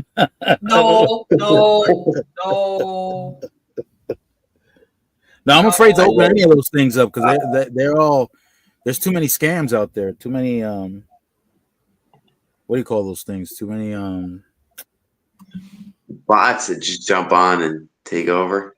What people fail to understand about publishing books and just putting crappy books up, and I'm glad Santa Claus brought it up, is that when companies finally start suing Amazon, they're going to go through all those books and find a way to put it off on the person who put out garbage books.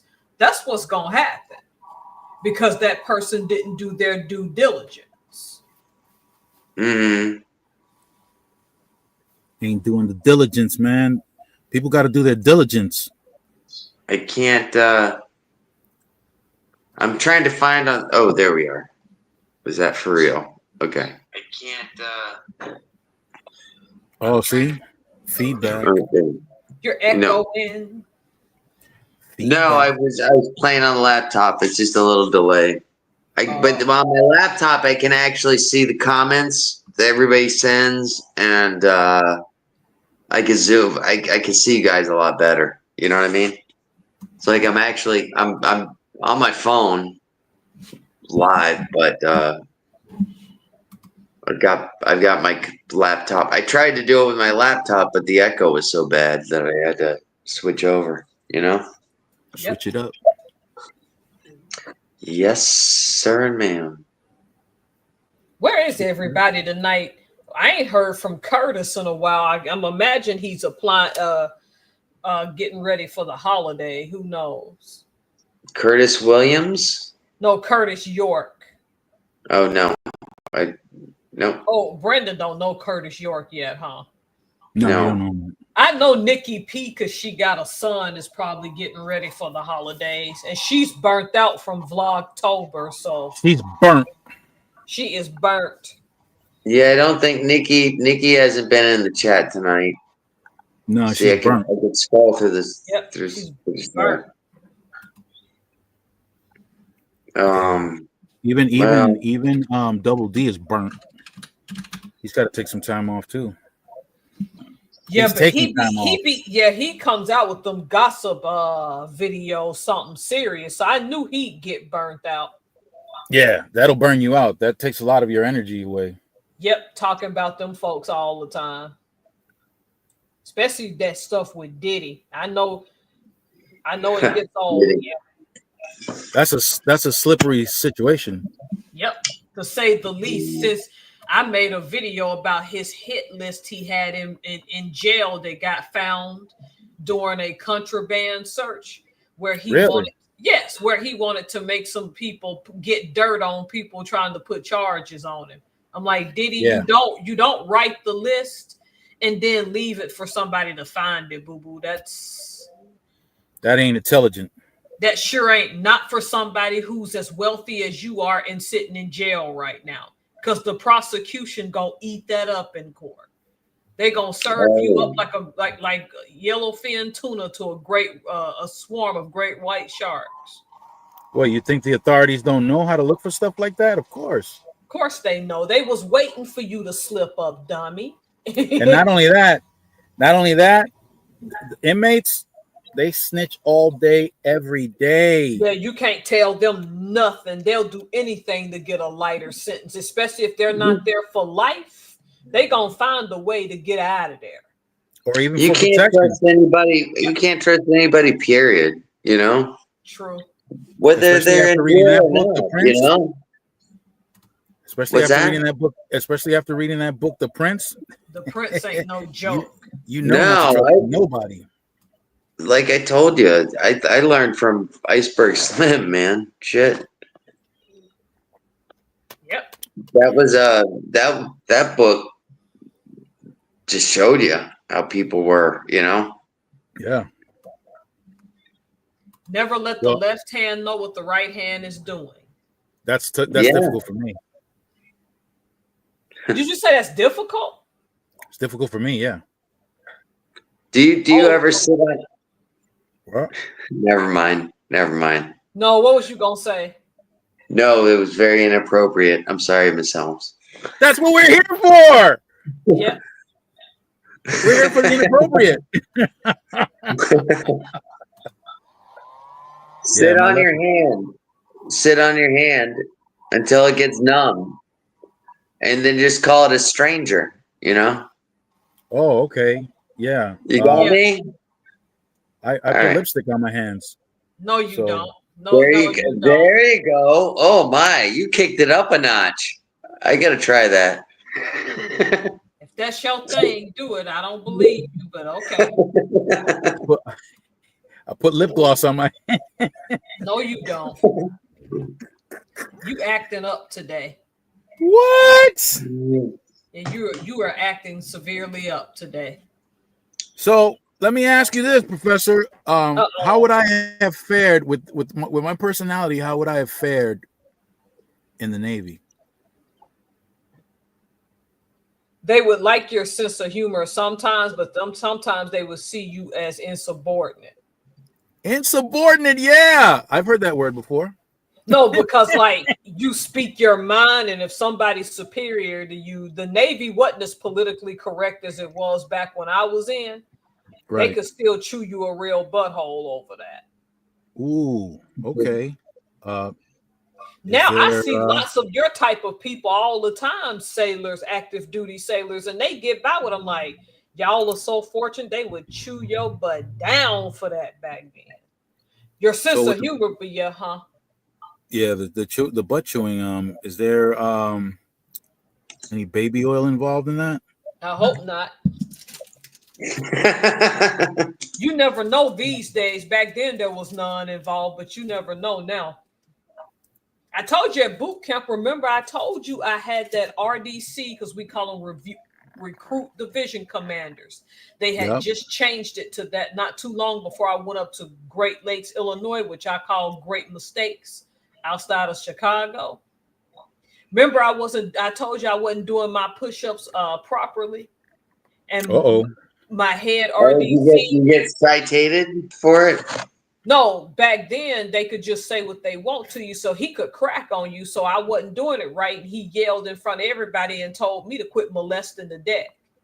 Wow. Just humiliate you in front of everybody. No, that was funny though. I was actually laughing.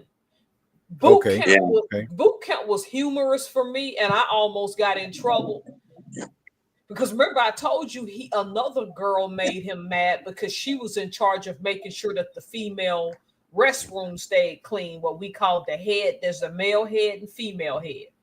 Right. He did something that displeased him. You don't remember? I'm trying not to laugh because it's funny. He said, Cunningham. Because they call you by your last name. I told you to do such and such. Get on your knees and give me 25 push-ups. Looking like a crackhead named Pookie. I love it. RDC. They can't do that now. I heard this one dude when I was doing that paramilitary training. I heard this one dude get yelled at, and the dude. He said, "Listen here, shut your cock holster. I don't want to hear your mouth." Yeah.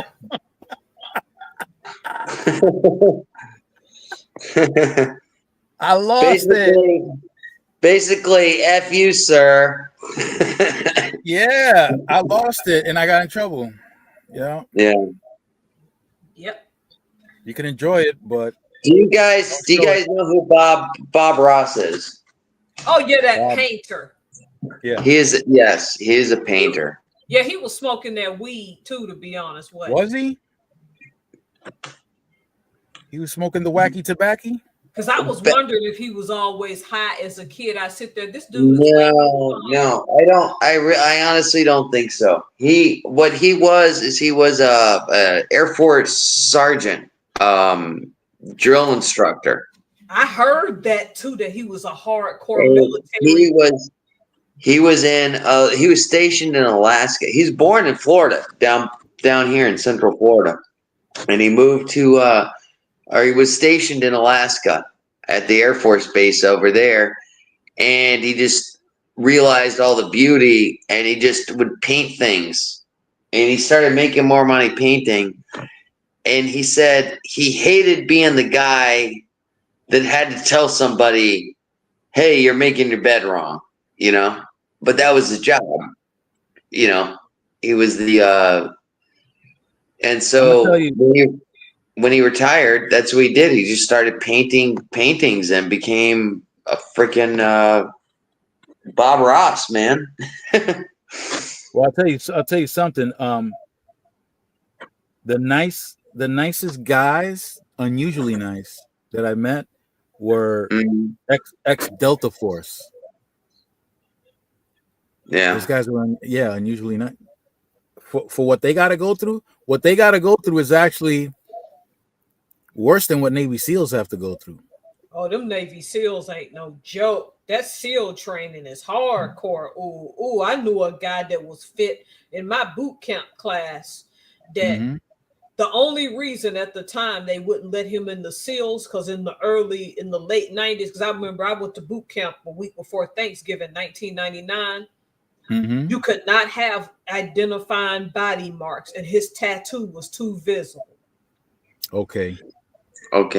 He passed it and everything. He passed the physical and stuff to get in it, they said. And it's funny because his last name was Williams, like my maiden name. Really nice fit guy. And I'm like, how would they not make him a SEAL? Nope, he had that identifying tattoo. Because you had to, at least back in those days, go as incognito as possible. Right. Yeah. Right. You can't have any markers. Yep. Now Navy SEALs can have tattoos that I know of. Yeah, Mrs. Helms. This is I told you guys at the beginning I lost my notes, but one of the things that you just reminded me of was my wife's friend's son. He's really striving. He wants to become a Navy SEAL. What advice would you have for him? Is he an excellent swimmer? This kid has been doing swimming. He's been doing push-ups every day. He wants to be in the military. Is he swimming in ice cold water? No, in Florida? No, we don't have ice cold water. Does he go out and swim early in the morning? Has he practiced a routine of getting up between 3 to 6 in the morning? I don't know about that. That's where they kill you. That's where they kill you. That's what I'm asking you. That's what I'm asking you. That's what I'm saying. It's a mental thing. That's where they kill you. Sleep deprivation. You got to perform under sleep deprivation. Yep. Because when you go to Navy boot camp, when you arrive that night, the first 24 hours, they do not let you sleep, and you will get yelled at. So imagine how it is as a SEAL when you're losing 4 to I would really say 10 times the sleep. They work on sleep deprivation, and he has to start practicing that. That's the biggest mental. Because when you're a part of a team like that, you got to go and perform where there's little time to accomplish whatever you got to accomplish. Yes. So you have to have the mental fortitude to be able to exchange information, receive information, take orders, and even when you're exhausted. And you have to everybody's life depends on each one. So that's a team effort. If if they have an individual mindset, they'll weed you out right away. You cannot you cannot be an individual and be a SEAL. That I know. You could do a million push-ups. You could run. You could be a triathlete. You could swim in the ocean for 100 miles. If you're an individual, you're gone. You're gone. Yep. I don't know about the Navy, but I do know. I remember the movie Full Metal Jacket, and one of my favorite movies of all times. You know. Yeah. So, Well, that's the thing. That's the thing in those. So in the I'm speaking about. I never served in the military, but I did train a SEAL in the martial arts. And what he shared with the things that he shared with me, what I understand is that it's a long process, and in many occasions you got to keep going back. There are segments that people fail, and they have to go back and do those segments again. Yep. But the thing is that you have to demonstrate that you will push even with the sleep deprivation. You push. Yep. Exhaustion. You push. Yep. You just have to. Is there any advice I could give this kid? He's like 16 years old. Is there any just bottom line advice? He cannot be an individual, and he has to be able to take sleep deprivation. Yep, those two things are very important. Yep, the other stuff you're telling me, the push-ups, maybe get better at the running if he's not that in the swimming. Evidently, he has that down, and he has to learn how to breathe underwater for periods of time, because they're gonna put the handcuffs on you and throw you in and see if you can uncuff yourself. Yep. They do that test. Yeah. Yeah. They tie your hands. Yep. And you gotta get yourself loose and swim back to the top. The SEALs are no joke. Yeah. And you swim, and they got you swimming in the. They got you swimming. They got you swimming in the ocean in shark-infested waters. They'll do that too. Yep. Yeah. But that's the most critical thing. Look, there are athletes. He grew up in South Florida, so there's lots of sharks here. So that's like a common thing. They're like you have to know how to repel them, though. Yeah. There's Oh, is there a technique to do that, Miss Helms? Yeah, there is. There are techniques for that.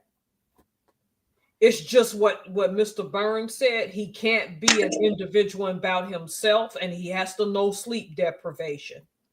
I'm like D.I. Flow, screw some sharks. I don't get in that. That's why I went as a regular sailor. I'm good. Listen, there's some athletes, very, very talented. My buddy told me that there are talented athletes that have attempted to go into the SEALs, but they fail because of that one thing that the professor was talking about, that individualism. They don't make it. And it makes sense given that they were praised out in the civilian world for their athletic talent. So it's hard to let that ego go. Yep. Did you guys see the series The Band of Brothers? I've heard of it. I never saw it. No, I never saw it. It was about the World War II. It was about the people that airdropped down into Germany during World War II. The Rangers, the Army Rangers. I don't remember. The Army has the most. I think it was the very first people that were getting into the airborne. Basically, is that like the Green Berets. Is that what y'all talking about? They got. No, I don't think it was the Green Berets. They got levels of their special forces has a variety of levels. It's not like the other branches of service. I don't think. Well, it was the people that were going to be airdropped into D-Day, basically. Mm-hmm. You know, and they were just paratroopers that were getting. But it's a true story. And it's a great series because at the beginning of every series, an actual character that's in the series, a veteran, an old man, is sitting there talking and that's one of the actual characters in the show to upcome. Yeah, you know, they're like, oh, yeah, we never remembered anybody's names because we didn't want to know anybody unless they were there for 2 months because they kept dying. You know. You ever hear of Benavidez? These are actual real veterans, real World War II veterans that were going through it. I implore you to watch that. It's called Band of Brothers. You ever hear of Benavidez? Benavidez. Yeah, man. Look. Okay, so the movie the movie Rambo had to have been about this guy. It had to be. Okay. All right. Let me see if I can find him.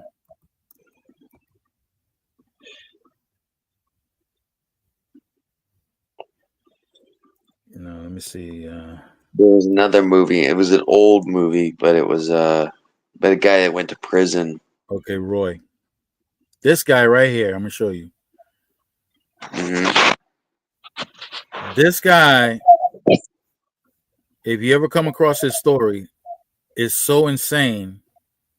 It is absolutely outrageous what this guy did. I don't even think he was human.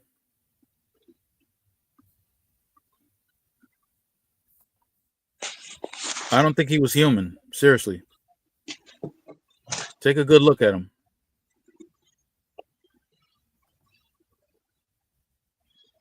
I can't. What was so inhuman? So what was so inhuman about he just looks mean. Yeah. You said he wasn't human. Is he Korean? Okay. Let me break it down. No, let me see if I can let me see. He's Native American and Native American. He's Native American, but he's Mexican Native American. He's not USA Native American. He's okay. I see Mexican Native American. Yeah. Okay. All right. So that's why he's got the Spanish last name, Benavidez. All right. Let me see if I can break it down. Let me see if my memory is good enough to break this dude's story down. So this guy, as a youth, I guess somebody in his family got him involved in boxing or something like that because he had a pair. Okay, and he's a short dude, but he had a pair. He was a scrapper.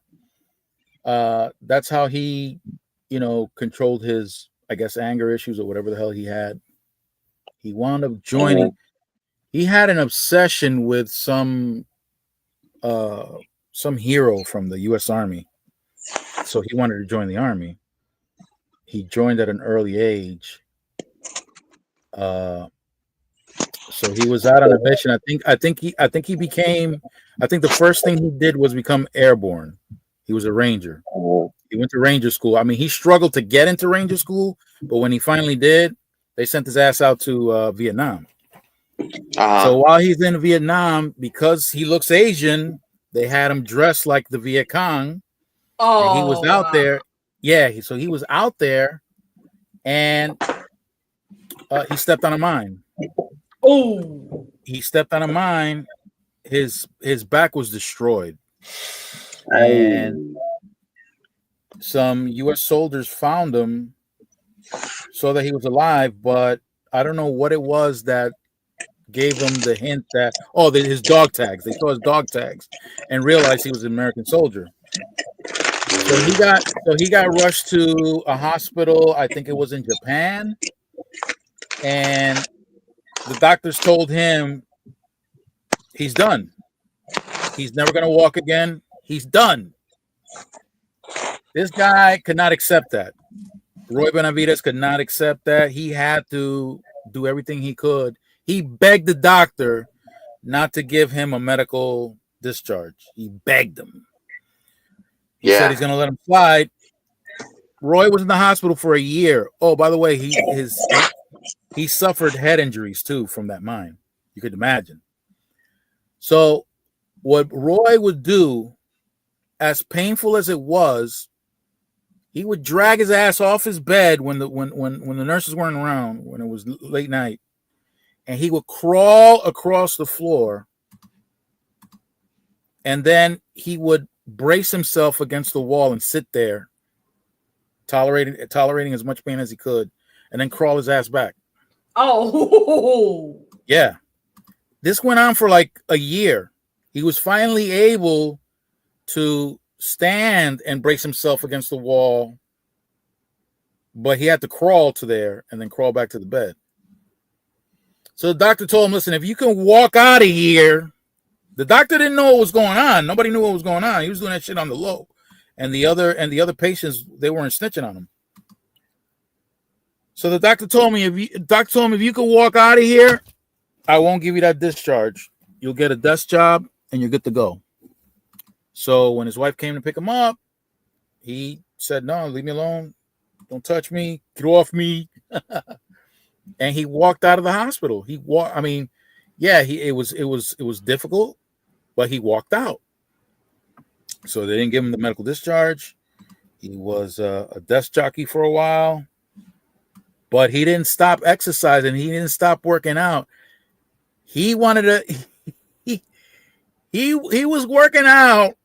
I don't know how much time it took, but he actually requested, and he was granted the request to go try out to become a Green Beret. After all that. And he passed. He became a Green Beret. They sent his ass back out to Vietnam. He was part of this mission that was super secret. I don't think, the president might not have even known about this particular mission, which is the reason why he was never able to get a medal for his participation in that, because nobody was supposed to have known that happened. So for years, it wasn't until Ronald Reagan gave him his, I'm not going to say what medal it was, but check this out, right? Ready for this? Yep. He's out in the bush. He's at the chapel out in the bush doing his thing. He's listening to the radio. The radio's bothering him because he hears all the chatter. His friends are out on a mission, and they're taking fire. He's hearing this. These guys are getting tore up out there. There were like 1,000 Viet Cong against 12 guys. I mean, literally 1,000 Viet Cong. Oh. And they're getting blazed. And he's hearing this on the radio. He's freaking out because those are his friends out there. When the chopper comes back, the gunner fell into his arms and died right in his arms. Young kid too. Oh. He said to hell with this. He told the pilot, let's go back. All he had was his machete, I think it was, or his Bowie knife, and a medical kit. He left his gun. He left his rifle. He got on the helicopter. They went back to the zone. The chopper was taking some serious fire. He couldn't even land. Benavides jumped from the helicopter. Remember, he had that back injury and that head injury. He jumped from the helicopter. He went off to see. He saw his homeboy. One of them had some secret information on him. So of course, Benavides went right to it, and it was insane. While he was running toward his friend to try to help him, but he was already dead. But another one of his friends was over there. He was shot, but he was still alive.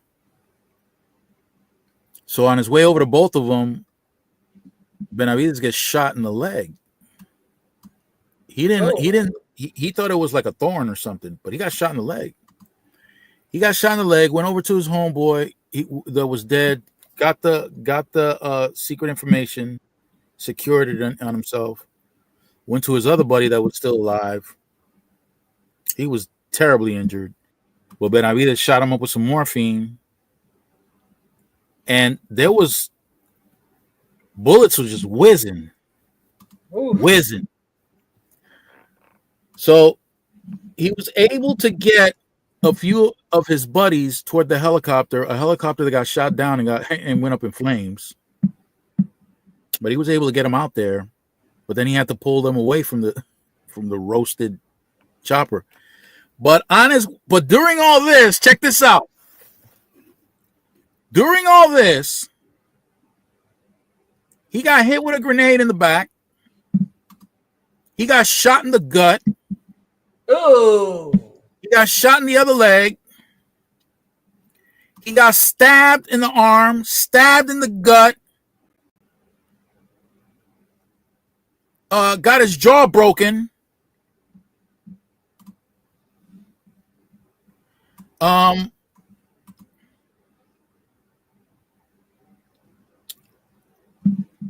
he was still shooting at the Viet Cong with their weapons because he didn't have one. And finally, he made it to the other chopper that came, but he was in such bad shape that they put him in a body bag. They thought he was dead. They thought he was dead while they were zippering him up. The only amount of energy he had left was to spit at the medic. He spit at the medic that was closing the bag. He sounded crazy. It was crazy. Was he married? Yeah, he was. Oh wow, a woman put up with that. Ooh. Yep. But let me see if I got it right here. Man, come on, man. You gonna do this? Let me see if it's here. Can you see that? Oh, they wrote a book. It's crazy. I'm gonna read this thing if I can. It's a very powerful story. One of the people enjoying. Powerful and superhuman. See, he called superhuman. Benavidez volunteered that day to retrieve a team of 12. Okay, there it is. 12 reconnaissance personnel who had been pinned down by 1,000. I was right. North Vietnamese infantry near the Ho Chi Minh Trail. Nope. Once Benavidez realized the wounded men on the ground were unable to approach the pickup zone for the helicopter he had boarded, the staff sergeant directed the helo pilot to a clearing where he then leapt from the hovering chopper. The chopper was off the ground. He leapt from that damn thing. He jumped off of it. 75 yards of intense small arms fire swept terrain stood between Benavidez and the recon team, but he fearlessly ran, suffering multiple grievous wounds to his legs, head, and face in the process. Ignoring his own injuries, the Green Beret treated the wound from the reconnaissance team, then tossed smoke canisters to signal the awaiting aircraft to their position. When Benavidez moved to the recon team's fallen leader to retrieve classified intelligence documents, he was wounded again, this time by small arms fire to the abdomen and grenade shrapnel that tore into his back. Kaboom!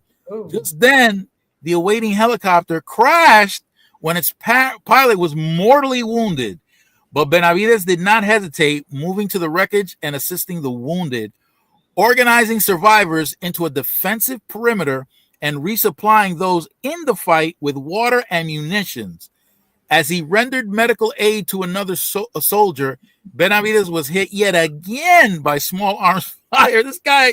This time it was in the thigh. Despite his injuries, he continued to assist wounded personnel, carrying men to another helicopter that had since landed. While making a second trip to retrieve another injured soldier, Benavidez was attacked in hand-to-hand combat by remember, he's already been shot, shrapneled, all kinds of shit, and now he's fighting hand-to-hand with a North Vietnamese combatant who stabbed the Green Beret with his bayonet. Huh, this guy's having a great day. Never one to be deterred by gunshot, shrapnel, or stab wounds, Benavides pulled the bayonet out of his body before using his own knife to stab the enemy to death, leaving his blade lodged in the dead combatant before carrying yet another friendly to safety. When he was finally evacuated, Benavides had lost so much blood that the medics placed him in a body bag, believing him to be dead.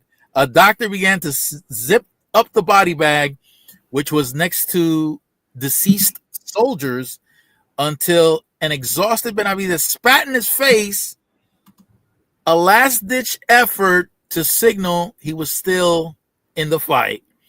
In the end, Benavides was credited with saving 8 soldiers, an effort that earned him a Medal of Honor. It was the extent of this Herculean heroics that drew the creative team at AUSA to his story, making him an easy choice to be the subject of their second graphic novel, the first being about Alvin York. What? Roy Benavides, this dude, was sick. Did you hear all that he went through?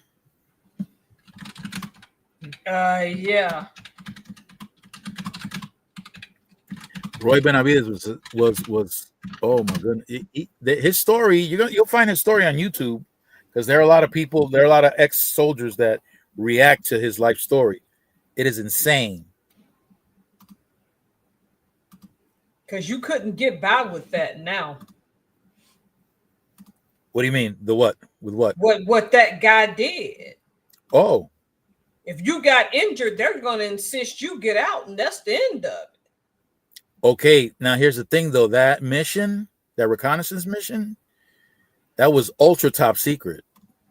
Nobody was supposed to know. Nobody. That's why it took I think it was like 2 or 3 decades for him to actually receive the medal, because the government had to admit that was that was an actual mission. So he was never able to get recognized for what he did. Oh. That's pretty wild. But to go through all that, I mean, the way I read it, it's not as impactful as if you were to see it on the. It's still he still sound like a nut. No. He's out there. Come on now. Yeah, that's what I mean. Hey, Brandon, are you talking to us or are you on the phone? We can't hear you. We can't hear you. We can't hear you. We can't hear you.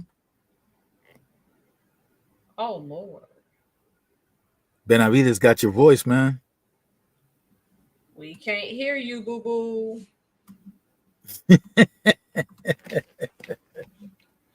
Is anybody else in the comments we can let him know we can't hear him talking? Yeah, John is in there.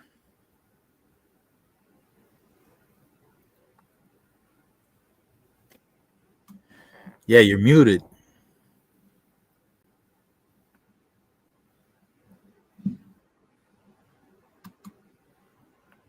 Oh, Roy Benavides got him. Sergeant Benavides. Yep. Mr. Benavides took over.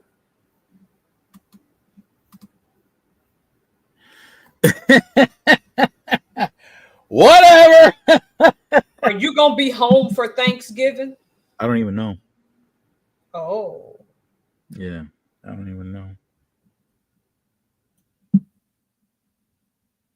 Ain't no sense in me asking you about Christmas either then. Oh. Uh-oh. He got haunted by the past.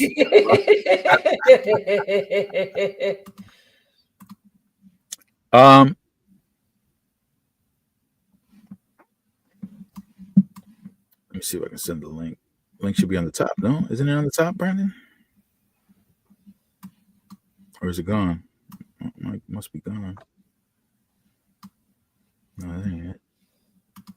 That's not what I'm trying to do. I'm trying to do this.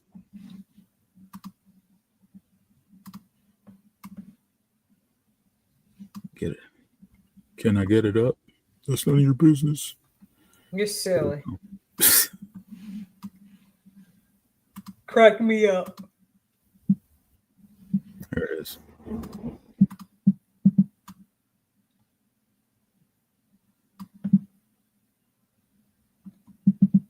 Where you at, boo boo?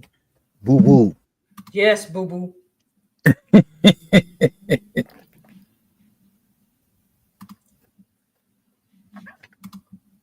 Yeah, it's been down. There he is. Hey, Where'd you go, Brandon? Where'd you go, man? I don't know. I was chit chatting with you guys, and all of a sudden I realized you guys weren't listening to anything I was saying. No, your lips were moving, but there was no sound coming out. All of a sudden I realized you guys weren't listening to anything I was saying. Yeah, no, I figured that out. But there was no sound coming out. Let me turn this off. Get delay there. No. So yeah, I was just saying that John said that the guy must have been like the Terminator. Listen, when I heard about that guy, that was insane. When I heard that, Not insane as insane about as how you told the story. Oh, for real? It sounded crazy. It sounded out there, right? Like I made it up. He sounded like a scary dude. Oh man. Like Forrest Gump. You know, Forrest Gump got shot in the ass when he was trying to save his Lieutenant Dan, you know? Yeah.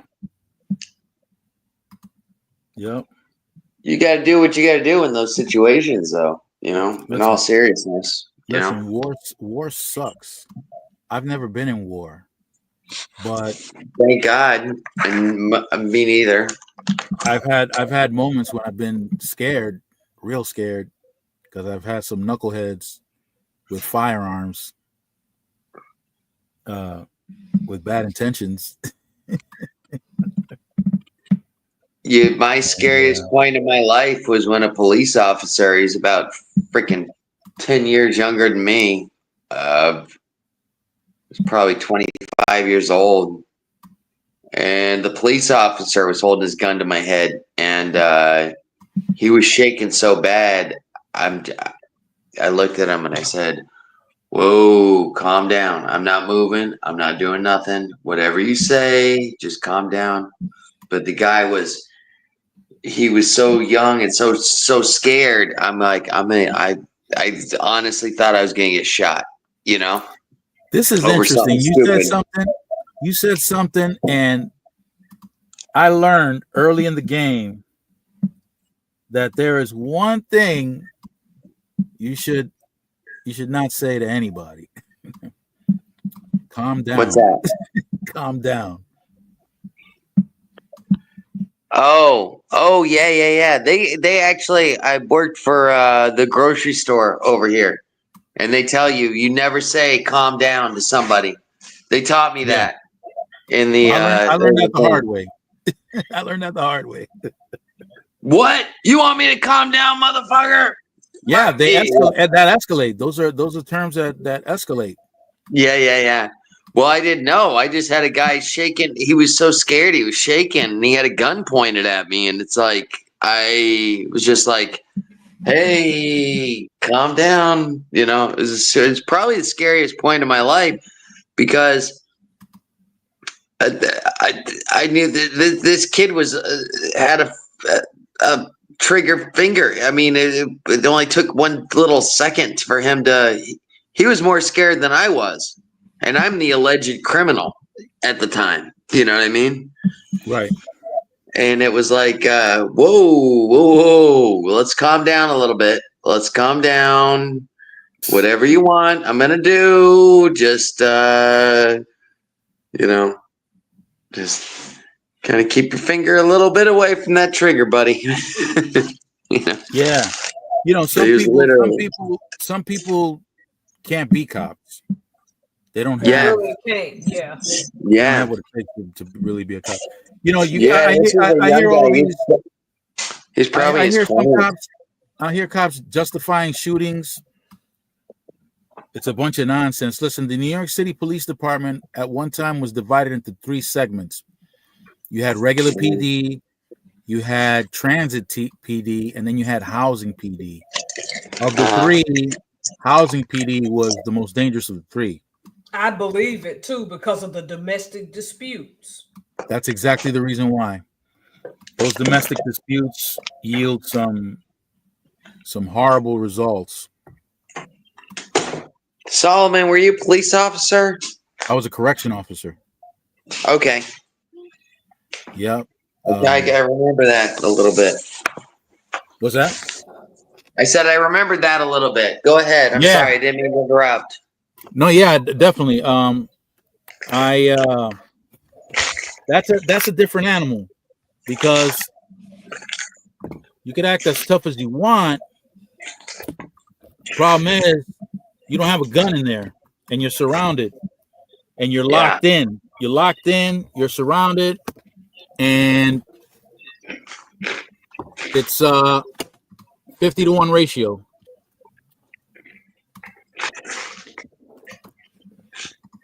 In Guatemala, the prisons over there, the inmates have more guns than the officers do. Yeah. I don't know if you knew about that. They've got like machine gun turrets on the corners of the prison down there. Yep. But pretty much all the officers have that are inside is batons. Oh yeah. Yeah. Well, I had the pleasure of spending some time in a Dominican prison. Oh no, you did for real? Yeah, that was a lot of fun. You never told me that. No, I never told anybody that. Is that where you read The Prince? No. There was no reading in that place. No. There was no reading there. Nah. It was survival of the fittest in there. Yeah. In there, the inmates don't wear long pants. That's how you know the difference. They wear regular clothes, but they don't wear long pants. Why is that? That's how you know the dip. They're not going to provide you with uniforms over there. They don't provide you with anything down there. If you don't have somebody bring you some food, you're not going to eat. You're going to die. Wow. You're going to die. Wow, that's pretty hardcore. It's very hardcore over there. It's very hardcore.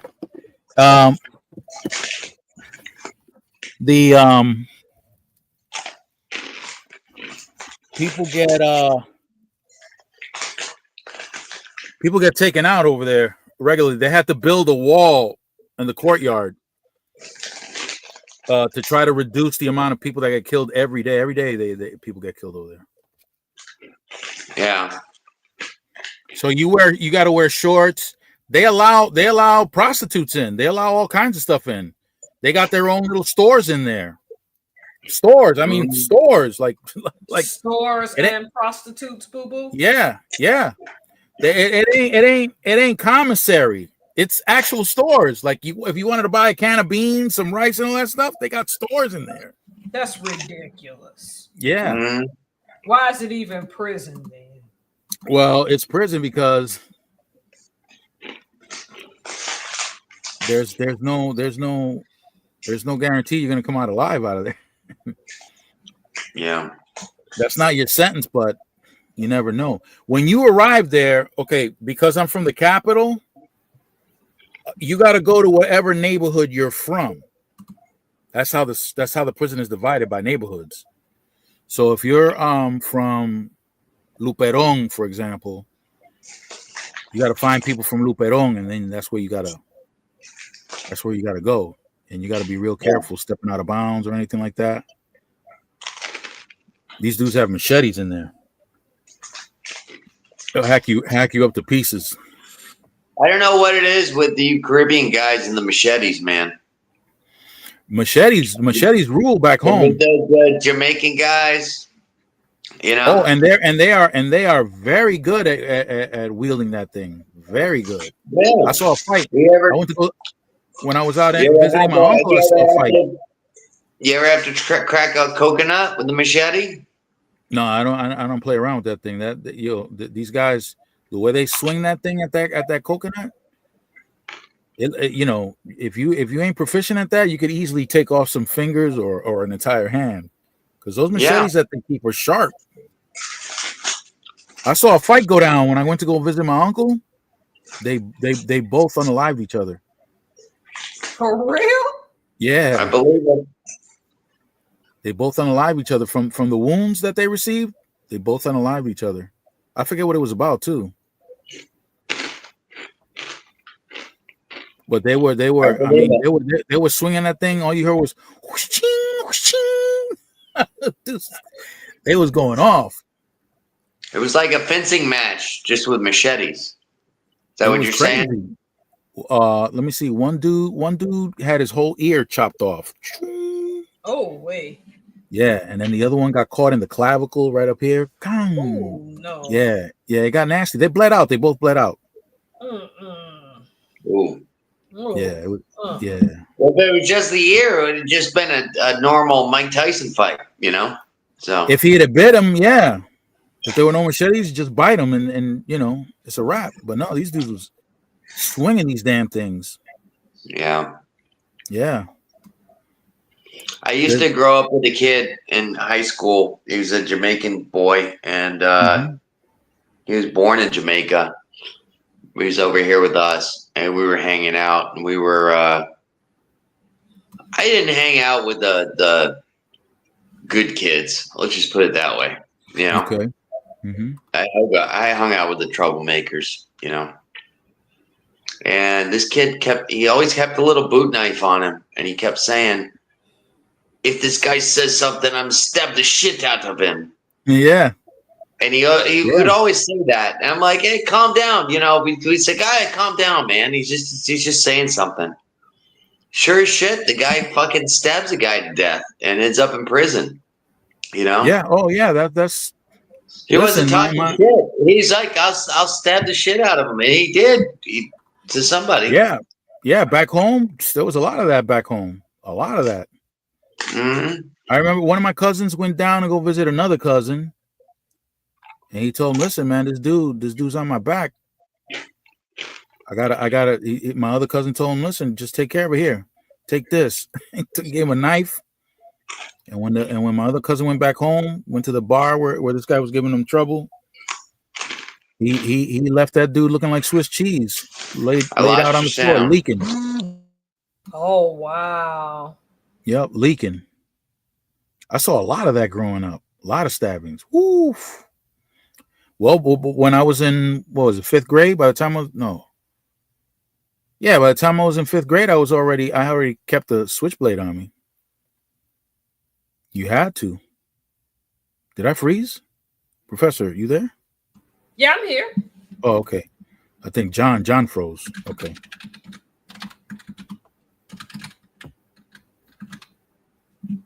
Yeah, I'm still here.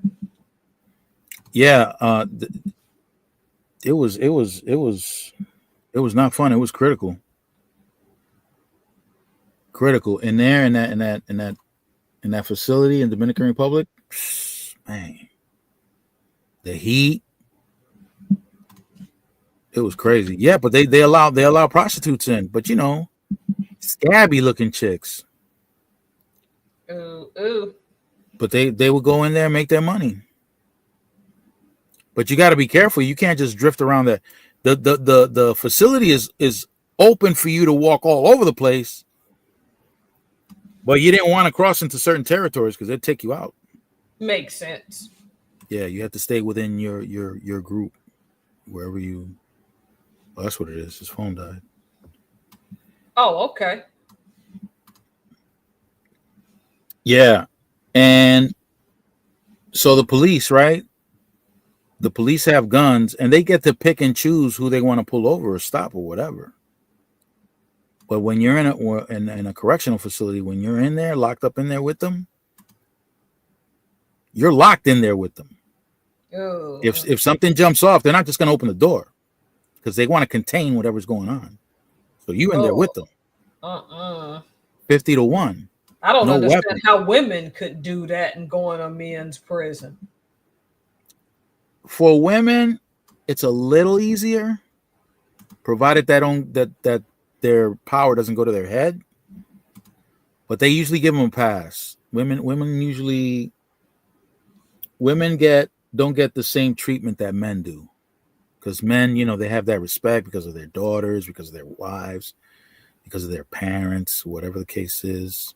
Right. Their mother, their aunt. So they have a certain degree of, if you're a pervert and you're in prison and you show your perversion, that can cost you your life in there. Oh yeah. Yeah, you don't want to do that. So, but with a man in a men's facility, actually, the men's facility is easier to work in than the women's. Women's is, oof. They try to get you fired, left, right, and center. Oh wow. Yeah, they do all kinds of crazy sexually suggestive stuff just to get you fired. In the men's facility, I worked the jail and I worked the maximum, and I worked what do you call those facilities? Well, these are this one facility is where people were being processed, and they were determining what level the inmate was, so that they would send them to the corresponding facility that their level was. Right. You got 5 levels. Yeah, there's drama in the lady shop. So in the county jail is where people first come in. If you're sentenced to less than a year, you spend the time in county jail. So you would be classified as basically a level 2. Level 1, if you're in the street and you have to go to a halfway house, that's pretty much level 1. So level 2, you would be in a county jail if you were sentenced to a year or less. But anything above a year, then they have to check your security threat level, and they take a bunch of things into consideration. For example, your education, whether you're gang affiliated, the crime that you committed, and a few other things. And that's how an assessment facility. So I worked in the county assessment facility and a maximum facility. So maximum facility was level 4, but if you really got it twisted, they send you to the supermax. That's level 5. And level 5, you're basically locked down 23 hours a day, come out for an hour, and then that's it. Sometimes you don't come out on the weekend.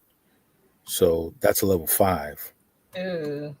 Level 4, the level 4 I worked in was a new approach to corrections when I worked there.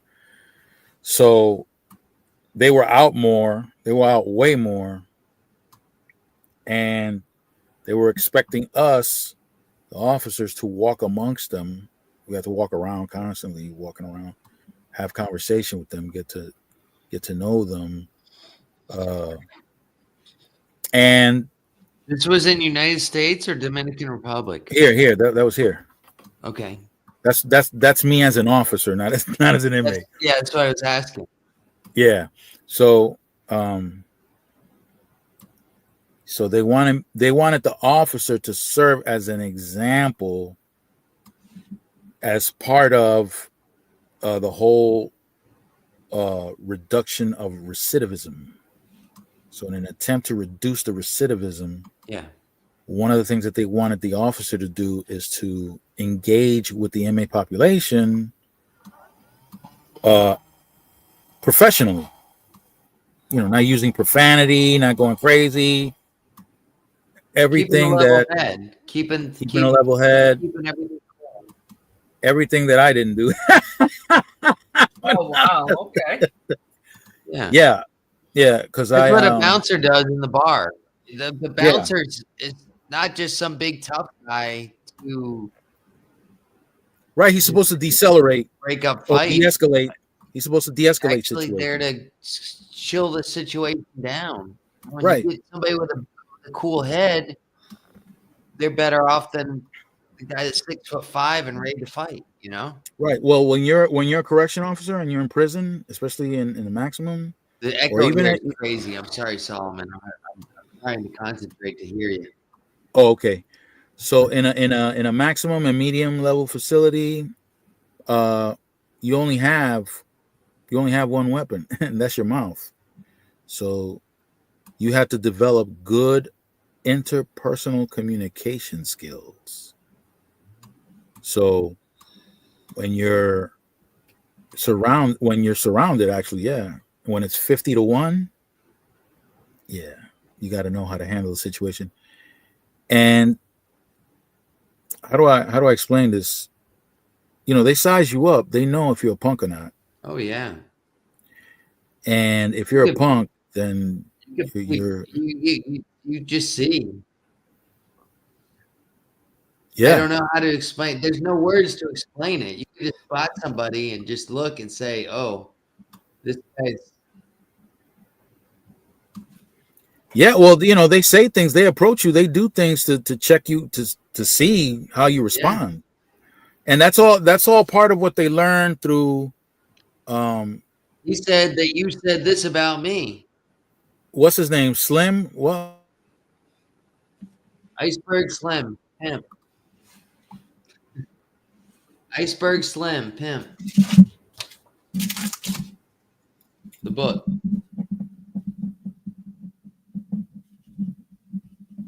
I lost you now. You're frozen. I see Miss Hayes is talking, but I can't hear her. Huh? Yeah, he probably froze for a second. Yeah, I think he did. I was getting a loop around. It was getting really hard to concentrate because my phone died. I had to log on to my laptop. Oh, okay.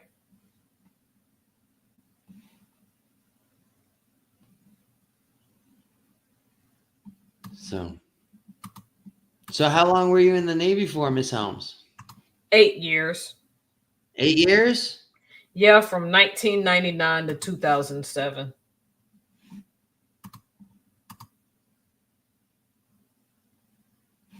I miss it sometimes. Yeah. Do you miss just the regiment, or what do you miss about it? The traveling, the learning different cultures, I guess. The benefits. Medical was free, dental was free.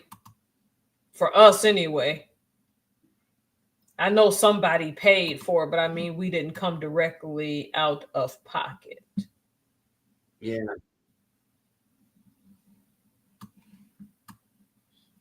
Yeah. That's great to be able to travel and do that. I was able to travel similar with my profession. You know, I worked in different states and stuff like that, and was given a job. Basically, it was a paid vacation because I got to explore different parts of the United States. They give me a place to stay and feed me, and I was able to explore while I was there. You know. Oh, okay. I can imagine the places that you've been. What was your most interesting place you'd say that you've been to? I only went on one deployment. They put me on shore duty in Fallon, Nevada, which was 4 hours from Vegas. My first command. My second command was the Stennis. I went on one cruise, and my favorite place was Kuala Lumpur, the city in Malaysia. It was interesting to learn that where was that located, if you don't mind me asking? Malaysia is in the Malaysia is near near Singapore and out in the Pacific Rim.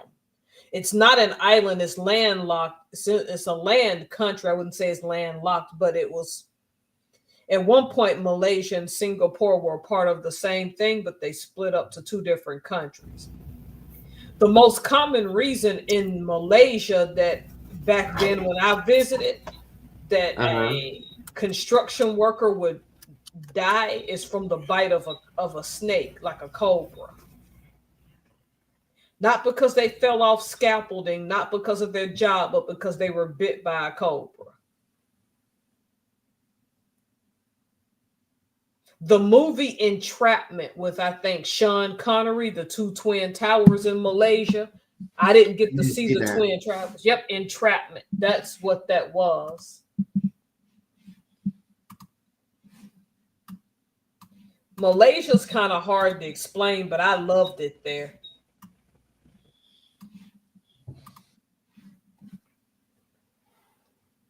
Mr. Burns, this is going on 3 hours. Yeah, is it time? This is your live. You tell me. What'd you do? You put your whip away, or what'd you do? Yep. I had a good day. Was downloading more videos from this gym show. My phone was still running, so I didn't have this loop. I'm having trouble hearing, but it's been a pleasure speaking with both of you again. Yeah, it's good to see you all. Yeah, it certainly is. I enjoy this. I'm gonna change the title. What are you gonna change it to? I hope it's not for your OnlyFans page. A little bit of it. Oh, come on. No? No.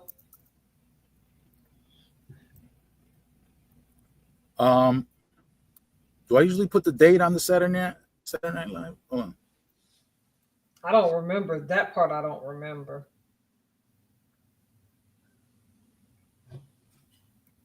The date's the 24th. Are you asking what the date is? No. It's the 24th. No, some people date their lives, and he's asking if he puts the date of it. There it is. I changed it up there. See it? Yeah. Okay. Yeah, let's call it a night. I always have fun on my lives when you guys come on. Yeah, it was pretty decent night. I caught you 11 minutes too late, but Ooh. I have fun with you guys too. I always have fun with you guys. Yep. I look forward to Saturday nights now because of you guys. Yay. That was so enthusiastic. I am so tired from that gym show and from that gift and food fair. I'm very worn out. It was knee deep. You gotta ask people, excuse me. That agua fresca though, they had me with that. I got to learn how to make that. I just gotta do it, Mr. Burns. I gotta act bad and learn. Agua fresca. What's the deal with that? Does that have sugar? It can, but you can low. The one I had was low sugar, but that sucker was in a big old cup, and I had to give my husband half of it. I'm like, this is a lot of sugar, boo boo. Boo boo drank it, didn't he? Yeah, he sure did. I'm glad boo boo took it. I drank half, he drank half. It's one of them things where that's got so many calories you didn't want to drink it by yourself. Yeah. Because they didn't have different sizes. You either got it big or you just didn't get it. Damn. Like that? Yep. Now I'm scared. Well, okay, let me make it official then. All right, let me type this. Good night. Good night, everyone. Good night. Drive safe. Yay. Stay fresh. Yeah, stay fresh Solomon. and keep it safe. Be safe. Bye, Brandon. profitable. Good night. Good night, Good night. everybody. Good night. Good night, Miss Helms. Good night.